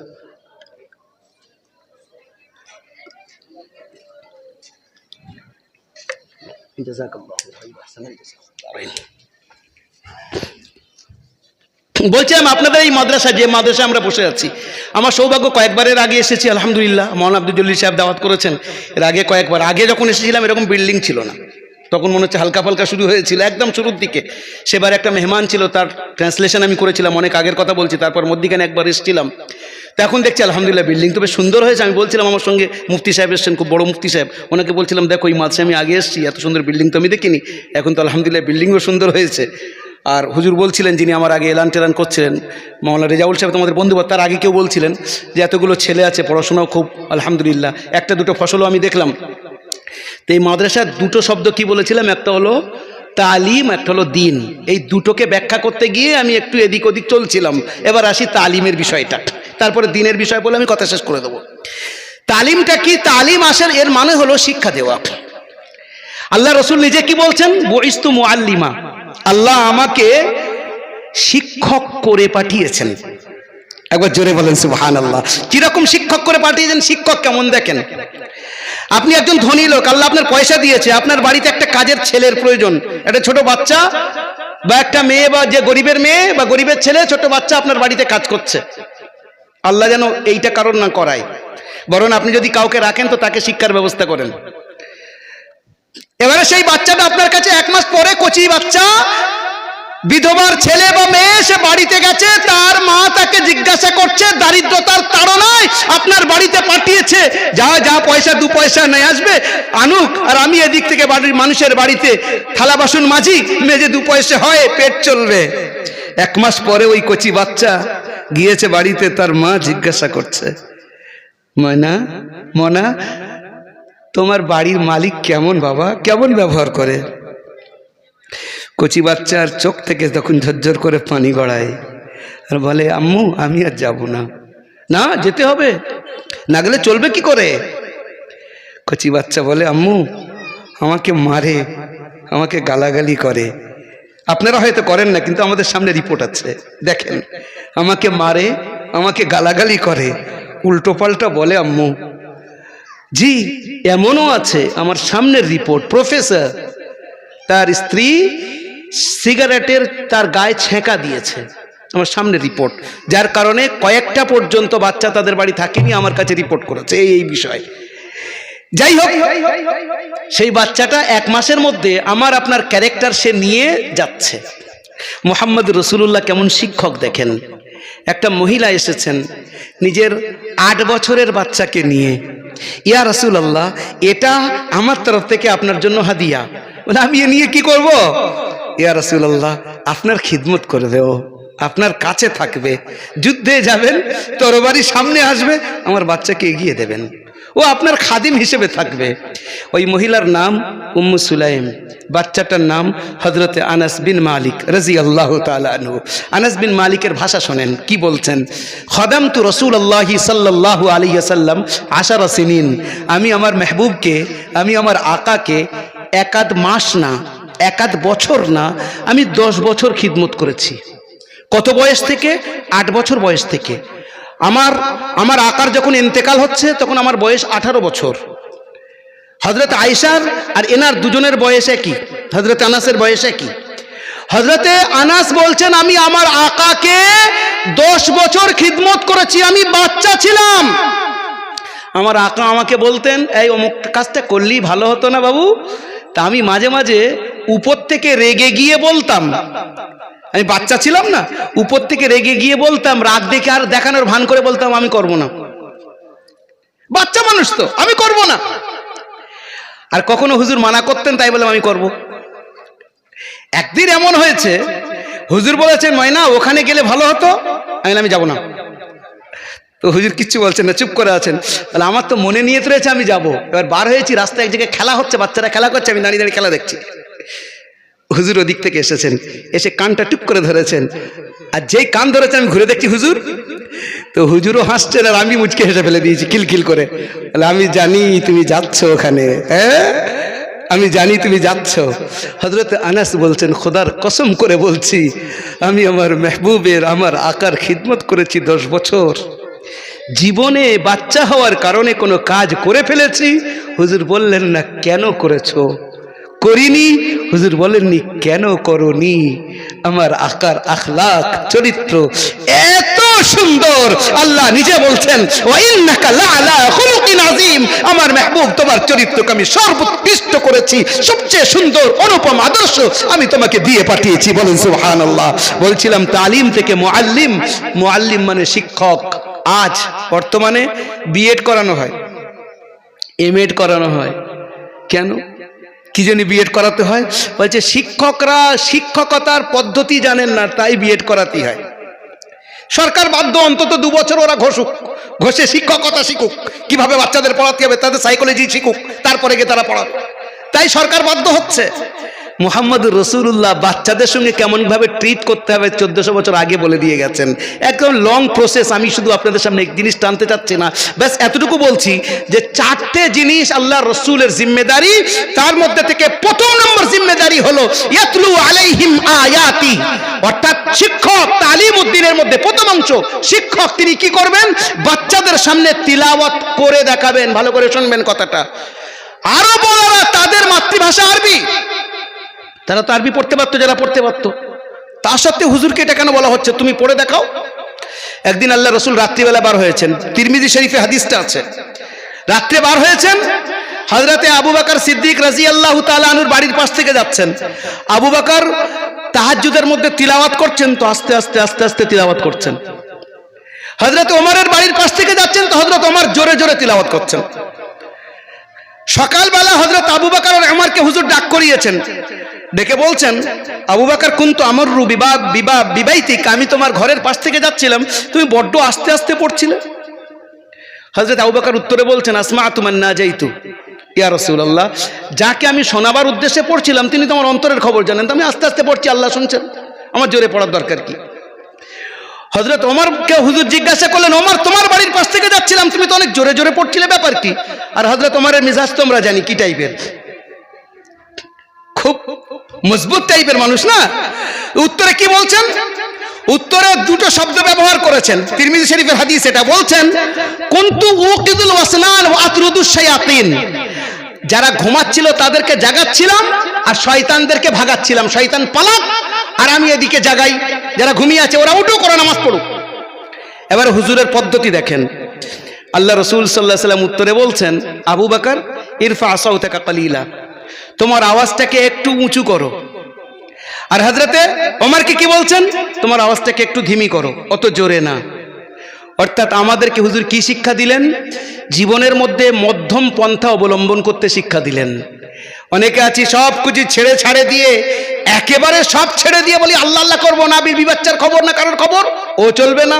আর সারা সব কিছু ছেড়ে দিয়ে দিনে আপনার দুনিয়ার মধ্যে লেগে গেলাম না, আখিরাতের খবর তা না। হুজুর হযরত আয়েশার কাছে 3 জন সাহাবী গিয়েছেন, একজন গিয়ে বলছেন আম্মাজি হুজুরের ইবাদতের ব্যাপারে বলেন। আম্মাজি বললেন, তার মধ্যে একজন সাহাবী বলছেন হযরত আব্দুল্লাহ বিন আমর বিন আস, উনি বলছেন আমি সারা দিন রোজা রাখবো, সারা রাত নামাজ পড়বো। আরেকজন বললেন আমি জীবনে বিয়ে করব না। হ্যাঁ, আরেকজন তিনি বললেন আমি সব সময় আল্লাহর ইবাদতের মধ্যে থাকবো। হুজুরের কাছে হুজুর যখন আসলেন, হযরত আয়েশা খবর দিচ্ছেন বিষয়টা, হুজুর ডাক করলেন আব্দুল্লাহ বিন আমর বিন আসকে, এখন শোনো, তুমি আমার বাড়ি গিয়েছিলে? জি হুজুর, আম্মাজির কাছে গিয়েছিলাম, জিজ্ঞাসা করছিলাম আম্মাজি এই বলেছো যে আমি সারা রাত নামাজ পড়বো আর সারাদিন রোজা রাখবো? বলছে জি। হুজুর কি শিক্ষা দিচ্ছেন? আল্লাহ থেকে সবচেয়ে বেশি ভয় আমি করি, আল্লাহকে সবচেয়ে বেশি আমি চিনি। আনা আরাফুকুম বিল্লাহ ওয়া আতকাকুম বিল্লাহ, তোমাদের মধ্যে সবচেয়ে বেশি আল্লাহকে আমি ভয় করি, তোমাদের মধ্যে সবচেয়ে বেশি আমি আল্লাহকে বেশি চিনি। আমি রাত্রে ঘুমাই, আমি আল্লাহর ইবাদত করি, আমি রোজাও রাখি, আমি ইফতারও করি, তার মানে নফল রোজা রাখি, আবার কোনো সময় রোজা রাখি না। এক কাজ করো, যে পদ্ধতিটা আমি বলবো তার উপরে চলার চেষ্টা করো। ইয়া রাসূলুল্লাহ অনুমতি দেন। এক কাজ করো, তুমি মাসে 3টে রোজা রাখবা। ইয়া রাসূলুল্লাহ আমার ক্ষমতা আরো বেশি রোজা রাখতে চাচ্ছি। তো এক কাজ করো, প্রত্যেক সপ্তাহে 2টো করে রোজা রাখো, সোমবার আর বৃহস্পতিবার। আর মাসে 3টে বলতে, মাসে 3টে যেটা সেটা হলো 13, 14, 15 আরবি তারিখ, আইয়ামে 20 বলা হয়।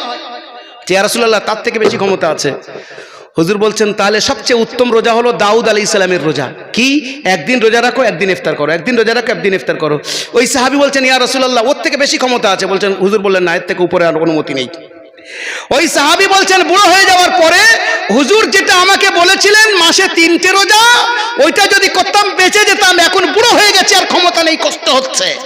আল্লাহ রাসূল সাল্লাল্লাহু আলাইহি ওয়াসাল্লাম মধ্যম পন্থা আমাদেরকে শিখিয়ে গেছেন। তবে আমাদেরকে খেয়াল রাখতে হবে, যেখানে যতদিন থাকবো তার জন্য তৈয়ারি ততটা করতে হবে। পৃথিবীতে কতদিন আছি আর আখিরাতে কতদিন থাকবো আমরা জানি, নাম শুনেছি হযরত মাওলানা তাহির সাহেব রহমাতুল্লাহ আলাইহি, আল্লাহর ওলি ছিলেন, বুজুর্গ ছিলেন। তানার মাদ্রাসা আছে দমদম মাদ্রাসা, একদম দমদম এয়ারপোর্টের পাশে। অনেক আলিম আছেন, তানার ছাত্র যখন উনি আলিয়াতে পড়াতেন ওনার কাছে পড়েছেন বড় বড় আলিমরা। জি, ওনার কবরের উপরে ওনার নিজস্ব স্বরচিত একটা পদ্য লেখা আছে। বড় লেখক ছিলেন, কোরআনের তাফসীর লিখেছেন, হাদিসের বাংলা অনুবাদ, সুন্দর হাদিসের কিতাব লিখেছেন। আর এই রকম করে 26টা কিতাব লিখেছেন, এবং কি বলা যেতে পারে যার মূল্যায়ন করা সম্ভব না, এত দামি অমূল্য কিতাব লিখেছেন। পড়ে দেখেন তার পাণ্ডিত্য। একজন আসামি মানুষ হয়ে এত সুন্দর বাংলা তানার, যে আমরা ছোটবেলায় বাংলা শিখেছি ওনারই বই পড়ে, এত সুন্দর বাংলা। হ্যাঁ, ওনার বাড়ি করিমগঞ্জে, হাইলাকান্দি, করিমগঞ্জ আর আপনার কাছাড়, এই 3টে জেলা মিলে বলা হয় বরাক উপত্যকা। সেখানে ওনার বাড়ি। যে মাদ্রাসায়, বদরপুর মাদ্রাসায় এই বছর আমি গিয়েছি, সেখানে দেখে এসেছি, একদম পুরো অন্য এরিয়া, কিন্তু সেখান থেকে আল্লাহর ওই বান্দা উঠে এসেছেন আর এখানে এত সুন্দর কিতাব লিখেছেন। ওনারই মাথার কাছে ওনারই রচিত একটা পদ্য লেখা আছে। কি জানেন পদ্যটা? শোনেন কেমন পদ্য, দেখেন। ক্ষণিক দাঁড়িয়ে মোর কবরের পাশে, ক্ষণিক দাঁড়িয়ে মোর কবরের পাশে, খোদারে বলে যেও মাফ করে দাসে। দাস মানে গোলাম।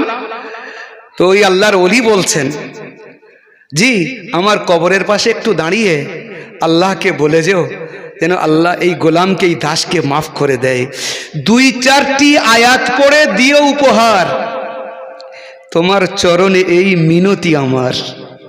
2-4টি আয়াত পড়ে আমাকে উপহার দিয়ে যেও ভাই, তোমার কাছে এটা আমি মিনতি করছি। কে বলছে জানেন? সারা জীবন যিনি বুখারী শরীফ পড়িয়েছেন, যিনি শেখুল ইসলাম সৈয়দ হুসাইন আহমদ মাদানী রহমতুল্লাহ আলাইহির বড় খলিফা, যিনি এত কিতাব লিখেছেন, যিনি বিভিন্ন জায়গায় মক্তব কায়েম করার পিছনে তার অবদান আছে, সারাটা জীবন আল্লাহর জন্য উৎসর্গ করে দিয়েছেন। এই আল্লাহর ওলিগণ, বুজুর্গগণ, তারাই কথা বলছেন। তা আমার আপনার মতো এইরকম মানুষদের জন্য কবরের কাছে কে যাবে? কে গিয়ে দাঁড়াবে? বলছে না, মালঞ্চের বাজারে ছেলের ভবিষ্যতের জন্য আমি 2টো দোকান কিনে নিয়েছি, যাতে আমার বাচ্চার আখের গুছিয়ে যায়, কোনো অসুবিধে না হয়। আখের গোছান, আপত্তি নেই, বাচ্চাকে মানুষ করি। জি, আর বাচ্চার মানুষ করার মানে মাধ্যমে আমি আমার আখিরাত বানাতে পারবো। যে কথাটা বলছিলাম, আমি আবার সেই জায়গায় যাচ্ছি। নবী করিম সাল্লাল্লাহু আলাইহি ওয়াসাল্লামের প্রথম জিম্মেদারি কি? সেটা হলো ইয়াতলু আলাইহিম আয়াতিহি, কোরআনে কারীমের তিলাওয়াত করা। সে তিলাওয়াতের পদ্ধতি মুহাম্মদুর রাসূলুল্লাহ আমাদেরকে শিখিয়েছেন। এই মাদ্রাসাগুলো এই বাচ্চারা যে তিলাওয়াত করে, এও তিলাওয়াত মুহাম্মদুর রাসূলুল্লাহ পর্যন্ত পৌঁছেছে। আপনি তিলাওয়াত শুনেন, জান ভরে যাবে। আজ আমাদের ভারতবর্ষের মধ্যে মুসলমানদের সংখ্যা বাংলাদেশের মুসলমানদের থেকে বেশি, পাকিস্তানের মুসলমানদের থেকে বেশি, ইন্দোনেশিয়ার পরে বলা হয় ভারতের মুসলমানদের সংখ্যা বেশি। আমি এর লজিকের মধ্যে ঢুকতে চাচ্ছি না। কিছু লোক আছে না, বলে ভারতে মুসলমানদের সংখ্যা বেড়ে যাচ্ছে। বলে কত? 14 কোটি। 14 কোটি কবে ছিল? বা সে 2011 সেন্সাসে ছিল, এখনো আছে। আর বেড়ে যাচ্ছে। বলে ভাই কোথায় বাড়ছে? না, বেড়ে যাচ্ছে। তাদের জন্য হেদায়েতের দোয়া করা ছাড়া আমাদের আর কোনো উপায় নেই। যাই হোক, যে কথাটা বলছি, আমরা ওই এতে যাই আর যেদিকে যাই, ভারতের মুসলমানদের সংখ্যা এত বেশি, বাংলাদেশে মুসলমানদের সংখ্যা এখানকার তুলনায় কম। কিন্তু আপনারা দেখেন, বিশ্ব জয় করছে বাংলাদেশের মুসলমান, মানে ওখানকার ছোট ছোট বাচ্চারা কোরআনের তিলাওয়াত কিভাবে করছে দেখেন। এই কিছুদিন আগে সালে আহমদ তাকরিম নামে একটা বাচ্চা, তিলাওয়াত শুনবেন তো দিল ঠান্ডা হয়ে যাবে, যে কোরআন পড়ছে সুবহানাল্লাহ ওয়া বিহামদি। কত খুবসুরত তিলাওয়াত, যেন ডুবে আছে তার মধ্যে। আপনি নিয়ত করেন আপনার বাচ্চাকে কোরআনের পাখি বানাবেন। আপনার বাচ্চা যদি বড় হয়ে গিয়ে থাকে, নাতিকে দেন। আল্লাহর হস্তে বলি, আপনার 5টা নাতি আছে, 5টা ছেলে আছে, তার মধ্যে থেকে যে ব্রেনি বাচ্চা, তাকে দেন। যাদের ব্যাকবোন স্ট্রং, অর্থনীতি মজবুত, তাদেরকে বলছি বাচ্চা দেন। কেন বলি জানেন? এই জন্যই যে সাধারণত মাদ্রাসার মধ্যে গরিবের বাচ্চারাই পড়তে আসে। এইবার একটা গরিবের বাচ্চা যখন মানুষ হয়, তারপরে তার পিছনে তার মা বাপের জিম্মেদারি, ভাই বোনের জিম্মেদারি, নিজের সংসারের জিম্মেদারি। সে যে মাদ্রাসায় বা মসজিদে বা কোথাও থাকবে, মসজিদের মুতাওয়াল্লি একটা বড় চোখ বার করবে, ইমাম সাহেবকে বলবে এই ফতোয়ায় তোমার সই করতে হবে, এইটা হ্যাঁ বলতে হবে, না বললে তোমার চাকরি গেল।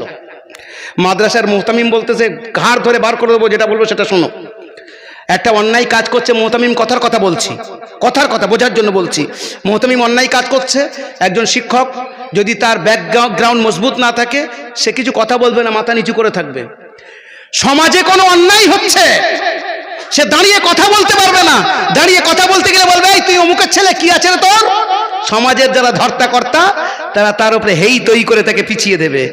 কিন্তু কোনো যদি মজবুত ব্যাকগ্রাউন্ডের বাচ্চা যদি ভালো আলিম হয়, সে পরোয়া করবে না, হক কথা সামনে বলবে, করো এটা। আলাদা আমরা মজবুতি পাবো, সমাজ সংস্কারের কাজ হবে। এই জন্য বাচ্চাদেরকে মাদ্রাসায় দেন, তালিম দেন। যে তালিমের দ্বারায় আপনার 5টা ছেলে আছে, একটাকে MBBS করতে চাচ্ছেন, করেন। বড় ডক্টর করতে চাচ্ছেন, করেন। আপনি তাকে ভালো ব্যবসায়ী করতে চান, আপত্তি নেই। একটা ভালো ব্রেনি বাচ্চা নিজের আখিরাত বানানোর জন্য আল্লাহর হস্তে মাদ্রাসায় দেন। এই কথাটা মনে রাখবেন যারা এখানে উপস্থিত আছেন। চোখটা বন্ধ হওয়ার পরে আপনি বুঝতে পারবেন আপনি কি করে গেছেন। নচেত আপনার লাশ রাখা থাকবে আর পয়সা নিয়ে তুমুল লড়াই চলবে, জমি বন্টন নিয়ে তুমুল লড়াই চলবে, জলকরের ভাগাভাগি নিয়ে লড়াই চলবে, আমার এই ভাগটা চাই আর ওই ভাগটা চাই। কিন্তু আপনি যার অন্তরের মধ্যে খোদাভীতি দিয়ে যাবেন, আল্লাহর কালাম দিয়ে যাবেন, ওই বাচ্চা আপনার জন্য বসে বসে কাঁদবে, আপনার কবরের কাছে যাবে, গিয়ে দোয়া করবে, আমার আব্বা আমাকে মানুষ করে দিয়ে গেছে, দুনিয়া আমি পাইনি তো কি হয়েছে, দরকার নেই, আল্লাহ আমাকে অভুক্ত মারবে না। কোরআনের এলেম যাদের অন্তরের মধ্যে আছে, আপনি খোঁজ নিয়ে দেখেন। আপনি বড় থেকে বড় মাছ আপনার জল করে করতে পারেন, বাড়িতে সুন্দর মুরগি মোরগ আপনি রাখতে পারেন, কিন্তু জবাই করার সময় বলে হুজুরের আগে দাওয়াত করি, হুজুর এসে একটু খেয়ে যাক। আপনি তৈরি করছেন আর হুজুরকে খাওয়াচ্ছেন, কেন? আপনার কে খাওয়াতে বলেছে? কেন বাধ্য হচ্ছেন? আল্লাহ পাকের কোরআনের বরকত, এটা অন্য কিচ্ছু না। ওরা তো 5 ভাই আছে, তার মধ্যে হুজুরকে কেন রাখছেন? আল্লাহ আপনার দিলটাকে টেনে নিচ্ছে, কারণ তার মধ্যে ইলম আছে, তাকওয়া আছে। এই তালিমের মধ্যে সেই জিনিসটা শেখানো হয় যার মধ্যে একটা মানুষকে মানুষ তৈরি করা হয়। মা বাপ তো তৈরি করে দুনিয়াতে, মা বাপ দুনিয়াতে দিয়ে দিচ্ছেন, মানুষের আকৃতি হিসেবে আমরা নিয়ে আসছি দুনিয়াতে। বাস্তবে মানুষ তৈরি করে এই মাদ্রাসার মধ্যে এই আল্লাহর মানে খাস বান্দারা যারা কোরআন হাদিসের তালিম দিচ্ছে। বলছিলাম ব্রাদার ইন ইসলাম, আল্লাহ রসুলের প্রথম কাজ কি? প্রথম জিম্মেদারি কি ছিল? ইয়াতলু আলাইহিম আয়াতি, বাচ্চাদের সামনে, উম্মতের সামনে কোরআনে কারীমের তিলাওয়াত করে হুজুর দেখাতেন। এগুলো মাদ্রাসার মধ্যে হয়। প্রথম অংশ যেটা তালিম। আর দিন কাকে বলে? এই দিনের উপরে আমি 3-4টে কথা বলবো, কথা শেষ করে দেবো। দিন কাকে বলে? আপনি যদি কোরআনে আলহামদু থেকে ওয়ান্নাস পর্যন্ত পড়েন তো দিন। বুখারী কিতাবুল ঈমান থেকে নিয়ে কিতাবুত তাওহীদের লাস্ট হাদিস সুবহানাল্লাহি ওয়া বিহামদিহি সুবহানাল্লাহিল আযীম পড়েন তো দিন। তিরমিজি শুরু থেকে শেষ দিন। মোটামুটি আউয়াল থেকে নিয়ে আলিফ বা থেকে নিয়ে আর দাওরায়ে হাদিস পর্যন্ত সব দিন। একজন বুজুর্গের খানকায় যাবেন, আপনি মুরিদ হবেন, সেখানে আপনার চাই সে 6 তাসবিহ হোক, 12 তাসবিহ হোক, 5 আন 5 হোক, জিক্রে কলবি হোক, তাহলিলে লিসানি হোক, সব দিন, সব দিন। কিন্তু দিনটাকে শর্ট করে একজন বলেছেন। দিনটা কি? যিনি দিন এনেছেন তিনি দিনটাকে সুন্দর করে বুঝিয়েছেন। দুটো সেন্টেন্সের মধ্যে, দুটো সেন্টেন্স না, একটা সেন্টেন্স আর দুটো শব্দের মধ্যে, একটা বাক্য দুটো শব্দ। কি ওটা একটুখানি বুঝে নিই, আমরা কথা শেষ করে দেব। হযরত জারির বিন আব্দুল্লাহ আল বাজালি রাদিয়াল্লাহু তাআলা আনহু। জারিরকে সাহাবায়ে কেরামদের মধ্যে দুজন দেখতে খুব সুন্দর ছিলেন। সব সাহাবী তো, অনেক সাহাবী সুন্দর সুন্দর ছিলেন, কিন্তু তার মধ্যে সবচেয়ে সুন্দর যিনি ছিলেন তার নাম হলো হযরত দিহিয়া কালবি রাদিয়াল্লাহু তাআলা আনহু। এনার রূপ নিয়ে হযরত জিবরাইল আলাইহিস সালাম আসতেন, কিন্তু ওনার পরে একজন মুসলমান হয়েছেন হুজুরের শেষ যুগে। হুজুরের ইন্তেকালের 50 দিন আগে একজন মুসলমান হয়েছিলেন, তার নাম হযরত জারির বিন আব্দুল্লাহ। এনাকে বলা হতো ইউসুফু হাজিল উম্মাহ, এই উম্মতের ইউসুফ। খুব সুন্দর দেখতে ছিলেন। হযরত জারির এই হাদিসটাকে বর্ণনা করছেন, যেটা আমি আপনাদেরকে শোনাচ্ছি। এই হাদিসটাকে শোনার আগে জারিরের বিষয়টা একটু জেনে নিই। উনি একদিন বাজারে গেছেন, বাজারে আমরাও যাই, বাজারে গেছেন, গিয়ে দেখছেন একটা ঘোড়া বিক্রি হচ্ছে। আমাদের এখানে যখন গরু বিক্রি হয়, ছাগল বিক্রি হয় কিনা, তো গরু ছাগল আমরা কিনতে যাই, বিশেষ করে কুরবানির সময় দরদাম করি, ভাই এর দাম কি হতে পারে, ওর দাম কি হতে পারে। জারির গিয়ে দেখছেন একটা ঘোড়া বিক্রি হচ্ছে, আর ঘোড়াটা আলা নসল, মানে ভালো বংশের। মানে ঘোড়া আবার ভালো বংশের হয়? হ্যাঁ গো, আমরা ঘোড়া চিনি না বলে তাই এই কথা বলছি। আমরা যেমন আমাদের মানুষের মধ্যে বংশ দেখি কিনা, বলে ছেলের বিয়ে দিতে হবে ভালো বংশের মেয়ে দেখো, মেয়ের বিয়ে দিতে হবে ভালো বংশের ছেলে দেখো। বিশেষ করে মুরব্বীরা বলে, যারা বয়স্করা, আমাদের যুবকরা তো বুঝবে না, ওরা তো যেখানে সেখানে চলে যাবে। কিন্তু বাস্তবে যারা সমাজদার মুরব্বী, তারা বলবে না আগে ব্লাড দেখো, ব্লাড কথা বলে, ব্লাড উইল টক। ওই জন্য মুরব্বীদের যদি মানে দেখাশোনার ব্যাপার থাকে, আগে খোঁজ নেবে মাতুল আর পিতৃকুল দেখো, দেখে তারপরে এগোবে। বলে মাতুল ভালো না পিতৃকুল, না না যাওয়া যাবে না, যত ভালো দেখতে হয় ওকে, দরকার নেই, আগে এদিক ওদিক করবে। তো ওই রকম আরব ওয়ালারা, তারা তো নিজেদের বংশের ব্যাপারে জানতোই জানতো, ঘোড়ার বংশও জানতো, যে ঘোড়া এর মা ওই, ওর মা ওই, ওর মা ওই থেকে ভালো নসলের ঘোড়া। তার কপালে দাগ থাকবে একটা সাদা, পায়ে এরকম সাদা দাগ থাকবে, আর পদ্ধতি আছে, যাই তারা জানে, আমরা তো জানি না ওসব। হাদিসে তার কিছু কিছু বর্ণনা এসছে। হযরত জারির গিয়েছেন বাজারে, একটা ঘোড়া বিক্রি হচ্ছে, ঘোড়া একটা যুবক বিক্রি করছে। হযরত জিজ্ঞাসা করছেন, ঘোড়া বিক্রি করবে বাবা? বলছে জি, বিক্রি করার জন্য তো এনেছি। কত দাম? জি 300 টাকা। 300 টাকা তখনকার হিসেবে, এখনকার যা হিসেব হবে হবে। হযরত বলেন 300? বলে হুজুর আমার খুব প্রয়োজন, আপনি আপনার জন্য 250 টাকা দিয়ে দেবো, আমার টাকার খুব দরকার। হযরত জারির বলছেন বাবু আমি 400 টাকা দেবো। এবার আমাদের মধ্যে একটা প্রশ্ন আসবে কিনা, হায় আল্লাহ, যে জমি 2 লাখে পাওয়া যাচ্ছে কেউ 3 লাখ দিয়ে কেনে বুঝি? হ্যাঁ, সে বলছে হুজুর যদি আপনি 400 টাকা দেন আমার উপরে বড় দয়া হবে। বলে আমি 500 টাকা দেব। এবার ওই ছেলেটার সন্দেহ হচ্ছে, হুজুর আমার সঙ্গে ইয়ারকি করছেন। হুজুর আমি খুব গরিব মানুষ, পয়সার দরকার, আপনি আমার সঙ্গে ইয়ারকি করবেন না। বলে বাবা আমি 600 টাকা দেবো। এবারও পাক্কা। বলে হুজুর আমাকে মাফ করবেন, আমি ইয়ারকির মুডে নেই। বলে বাবা আমি তোমাকে 700 টাকা দিচ্ছি, এই গোলাম একে 700 টাকা গুনে গুনে দিয়ে দাও। গোলাম বেচারা হুকমে হাকিম মার্গে মুফাজাত ফার্সিতে বলে, আকার হুকুম কিচ্ছু করার নেই, ও 700 গুনে গুনে দিয়ে দিয়েছে। উনি ঘোড়াটা নিয়ে বলছে ঘোড়া নে চল, বাড়ির দিকে চল। গোলামটা যাচ্ছে আর চিন্তা করছে, আর হযরত জারির এইভাবে দেখছেন গোলামের দিকে, যে ও যেন খুব একটা প্রেশানির মধ্যে আছে। যে জিনিস 250 পাওয়া যায় সেটা 700 কোনো কে কেনে? উনি বলছেন তুই কি মনে করেছিস আমার মাথা খারাপ হয়ে গেছে? 250 জিনিস 700 কিনলাম, 500 না, ডবলের থেকে 3 ডবলের কাছাকাছি। বলছে জি হুজুর আমি তো বুঝতে পারলাম না বিষয়টা, ও তো স্বেচ্ছায় নিজের ইচ্ছায় 250 দিচ্ছিল, আপনি 700 দাম দিলেন। এবারে দিন বুঝি, বলেছিলাম তালিমউদ্দিন, বলেছিলাম শুরুতে, আমার বক্তব্যের শুরুতে, তালিম আর দিন, তালিম একটা শব্দ, দিন শব্দ। এই দিনটা কি মুহাম্মদ রাসূলুল্লাহর কাছ থেকে বুঝি। হযরতে জারীর বিন আব্দুল্লাহ জারীর রাদিয়াল্লাহু তাআলা আনহু বলছেন যে আমার এই হাত আমার আকার হাতে হাত রেখে বায়াত করেছিল। আমি আমার আকার হাতে হাত রেখে আমি মুরিদ হয়েছিলাম। আমি আমার আকার কাছ থেকে এই উপদেশটা পেয়েছিলাম। আমার আকা আমাকে বলেছিলেন কি? তার আগে জারীর বলছেন যে দেখ, এই ঘোড়ার সঠিক দাম 800 টাকা। ও গরিব মানুষ, ওর টাকার প্রয়োজন, ও বাধ্য হয়ে বিক্রি করছে। হয় ও ঘোড়া চেনে না, অথবা ওর টাকার প্রয়োজনের কারণেও বিক্রি করছে। কিন্তু ঘোড়া তো আমি চিনি, এর দাম 800 টাকা। তুই যদি চাস আমি এক্ষুনি একে 800 টাকায় বিক্রি করে 100 টাকা লাভ নিয়ে যেতে পারি।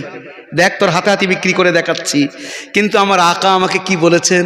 বলছেন আদ-দীনু আন-নাসীহা, বুখারী শরীফের হাদিস এটা।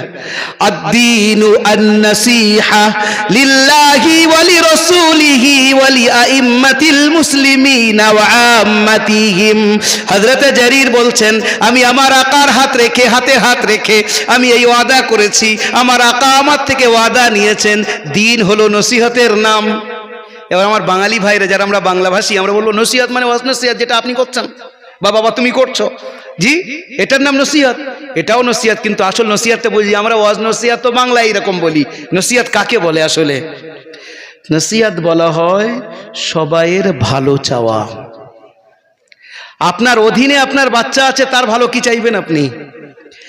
তাকে সুন্দরভাবে মানুষ করা, তাকে সুশিক্ষায় শিক্ষিত করা, তাকে সুপাত্রে পাত্রস্থ করা। মেয়ের ব্যাপারেও তাই। মাদ্রাসার মুহতামিম শিক্ষকদের জিম্মেদারি কি? যে বাচ্চারা এখানে পড়াশোনা করছেন তাদের সন্তানের মতো তারা তাদেরকে সন্তানের মতো মানুষ করবেন। স্কুলের হেডমাস্টার থেকে অন্যান্য টিচার্সদের জিম্মেদারি কি? তারা তাদের সন্তানের মতো বাচ্চাদেরকে মানুষ করবেন। এলাকার প্রধান আছেন, মেম্বার আছেন, তাদের জিম্মেদারি কি? আমার এলাকার, আমার অধীনে আমার যে সমস্ত ভাইরা আছে আমি তাদের ভালো চাইব। আমাদের পশ্চিমবঙ্গের মুখ্যমন্ত্রীর দায়িত্ব কি? তিনি পশ্চিমবঙ্গের জনগণের ভালোই চাইবেন। ভারতবর্ষের প্রধানমন্ত্রীর দায়িত্ব কি? সমস্ত মানুষের সমান অধিকারকে তিনি বজায় রাখবেন, সবাইকে এক চোখে সমান চোখে দেখবেন। যদি এইগুলো দেখেন তাহলে মানুষের ভালো চাওয়া, এর নাম হলো নসিহত। বিরাদারান ইসলাম, তালিমউদ্দিন এর মানে একটা যুক্ত হলো তালিম মানে শিক্ষা দেওয়া, আরেকটার মানে হলো দিন। তার মানে যেটা মুহাম্মদুর রাসূলুল্লাহ এনেছেন পরিপূর্ণ দিন, আর তার যদি মুজাসসাম শাকল দেখতে হয়, যদি দিনের মূর্ত প্রতীক কেউ হন, তিনি অন্য কেউ নন, তিনি মুহাম্মদুর রাসূলুল্লাহ সাল্লাল্লাহু আলাইহি ওয়াসাল্লাম। আমি আপনাদেরকে লাস্ট একটা কথা বলে শেষ করে দেব। এখানে অনেক ভাই উপস্থিত হয়েছেন, আপনাদেরকে ওয়েলকাম জানাই, সাধুবাদ জানিয়ে একটা কথা লাস্ট বলে যাচ্ছি। বর্তমান পরিস্থিতি আপনাদের সামনে, বুজুর্গানে দ্বীনরা তারা বলছেন কিয়ামত খুব বেশি দূর না। আল্লাহ রসুল বলেছেন আনা ওয়াসসাআ কাহাতাইন, আমি আর কিয়ামত এরকম পাশাপাশি। আমার দিকে লক্ষ্য করেন, একটা আঙুল একটু উঁচু, একটা নিচুর দিকে না। হুজুর আগে এসেছেন, কিয়ামত একটু পরে আসছে, খুব বেশি বাকি না। কিয়ামতের যা যা নিদর্শন আল্লাহ রসুল বলেছেন সাল্লাল্লাহু আলাইহি সাল্লাম, ছোট নিদর্শন সব পুরো হয়ে গেছে। আমি এখানে ওর বিশ্লেষণে যেতে পারবো না, সময়ও নেই। ছোট নিদর্শন সব পুরো, কিচ্ছু বাকি নেই। তার মধ্যে জিনা আম হওয়া, মদ আম হওয়া, মসজিদের মধ্যে জোরে জোরে দুনিয়াবি কথা বলা, মানুষকে সম্মান জানানো তার দুষ্টুমি থেকে বাঁচার জন্য। স্যালুট করবে কেন?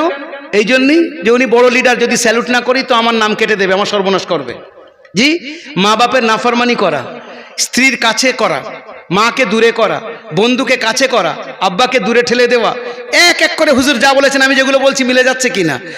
ঠিক জনগণের মালকে নিজের মাল মনে করা, অর্থাৎ রাজনৈতিক নেতারা জনগণের জন্য যে পয়সাটা আসছে সেটা নিজের মাল মনে করে নিজের পকেটে ঢোকানো। আপনারা জানেন হচ্ছে কিনা। এগুলো সব এগুলো হয়ে গেছে, আর বেশি বাকি নেই। বড় নিদর্শনের মধ্যে এবার হযরত ইমাম মেহেদী আলাইহিস সালামের আগমন, সেটা হবে। তারপরে দাজ্জাল মালউন আসবে, তারপরে হযরত ঈসা আলাইহিস সালাম আসবেন, আর বিভিন্ন ঘটনাগুলো ঘটবে। সেগুলো খুব সন্নিকটে যারা এই ব্যাপারে রিসার্চ করছেন তারা বলছেন। এবারে অল্প বিস্তর দেরি হতে পারে, কিন্তু ওটা আমাদের উপরে। আমরা যতটা আল্লাহ পাকের দিকে এগোবো কিয়ামত তত পিছনে হটবে। লা তাকুমুস সাআ হাত্তা ইকালা ফিল আরদি আল্লাহ আল্লাহ, কিয়ামত ততদিন কায়েম হবে না যতদিন পর্যন্ত এই পৃথিবীর মধ্যে আল্লাহ আল্লাহ বলনেওয়ালা একজন থাকবে। এই জন্য আমরা নিজেদের তৈয়ারি করি আখিরাতের দিক থেকে খেয়াল করে, নিজেদের বাচ্চাদেরকে নিজেদেরকে কোরআনমুখী করি। সামনে একটা সিজন আসছে যার নাম হলো রমজান শরীফ। আল্লাহ রসুল সাল্লাল্লাহু আলাইহি ওয়াসাল্লাম যখন রজবের চাঁদ দেখতেন এই দোয়া পড়তেন। রজব তো অতীত হয়ে গেছে, শাবান এসে গেছে। হুজুর দোয়া পড়তেন কি? আল্লাহুম্মা বারিক লানা ফি রজব ওয়া শাবান ওয়া বাল্লিগনা রমাদান। ই আল্লাহ, রজব শাবান মাসে বরকত দাও, রমজান পর্যন্ত পৌঁছে দাও। আর হুজুর শাবান মাসে খুব বেশি রোজা রাখতেন, খুব বেশি। হযরত আয়েশা বলছেন রমজান ছাড়া, রমজান তো পুরো মাস রোজা রাখতেন, ওটা ফরজ, বাকি অন্য মাসের মধ্যে সবচেয়ে বেশি শাবান মাসে রোজা রাখতেন। কেন জানেন? প্র্যাকটিস, যাতে রমজানের রোজাটা ভালোভাবে হয়। এ যারা ক্রিকেট খেলে বা অন্য কোনো খেলা খেলে, তো ওরা কি ডাইরেক্ট সেঞ্চুরি করে চলে যায় নাকি? ওর আগে ঘন্টাকে ঘন্টা আপনার আলাদা দাঁড়িয়ে দাঁড়িয়ে ঘন্টাকে ঘন্টা তারা ঘাম ঝরায়, তারপরে গিয়ে তারা সেঞ্চুরি করে। ঠিক এই রকম রমজান মাসে আমরা সেটাকে কামিয়াব বানানোর জন্য শাবান থেকে নিজেদের কোমরে গামছা বাঁধি, যে না ইনশাল্লাহ এবছরে রমজান জানি না আগামী পাবো কিনা, আল্লাহর কাছে দোয়া করি মালিক পৌঁছে দাও। রমজানের এক একটা সেকেন্ডকে কাজে লাগানোর নিয়ত রাখি, আল্লাহর আপন করব, আল্লাহর আপন হব, এই নিয়ত রাখি। আর রমজানের সবচেয়ে ভালো ইবাদত হলো কোরআনের তিলাওয়াত, সবচেয়ে উত্তম ইবাদত কোরআনের তিলাওয়াত। কোরআনের তিলাওয়াতের দিকে আমরা খেয়াল রাখি, নিজেদের বাচ্চাদেরকে মাদ্রাসামুখী করি, আর একটা বাচ্চা অন্তত আমার বাড়ি থেকে যেন মাদ্রাসায় আসে সেই চিন্তা করি। তালিমউদ্দিন আপনাদের এলাকার মাদ্রাসা, সার্বিক দিক থেকে যাতে এর উন্নয়ন হয়, আমি আপনি সব মিলে যদি এর সঙ্গে লেগে থাকি, একে যদি আমরা সাপোর্ট করি, আরও ইনশাল্লাহ উন্নতির উচ্চ শিখরে পৌঁছবে। এটা আমাদের এলাকার জন্য হিদায়াতের মার্কাজ হয়ে যাবে। এই জন্য ভাই, তালিমউদ্দিন এই দুটো অক্ষর বা দুটো শব্দকে আমি বিশ্লেষণ করার চেষ্টা করেছি, সামান্য সীমিত। আল্লাহ পাক যতটুকু বলিয়েছেন সেটা তানার করম, আমার নিজস্ব কোনো এর মধ্যে কোনো মানে কি বলতে পারি, আমার কোনো যোগ্যতার কিচ্ছু নেই। আল্লাহ যতটুকু বলিয়েছেন তানার তৌফিকে, ভুল যদি বলে থাকি যতটুকু কিছু, তাহলে সেটা আমার, বাকি আল্লাহ সুবহানাহু ওয়া তাআলা যেটা বলিয়েছেন ভালো সেটা আল্লাহর তরফ থেকে হয়েছে। আমি আপনাদের সামনে বাস কোরআনের এই কথাটা বলে যে আসুন নিজের বাচ্চাদের কোরআনের দিকে এগিয়ে নিয়ে আসি, নিজেরা কোরআনের মোহাব্বত অন্তরে নিই, কোরআন নিয়ে দুনিয়া থেকে যাই, কোরআনের মোহাব্বত দুনিয়া থেকে নিয়ে যাই। এই বলে আমি আমার বক্তব্য রীতি করছি। ওয়া আখিরু দাওয়ানা।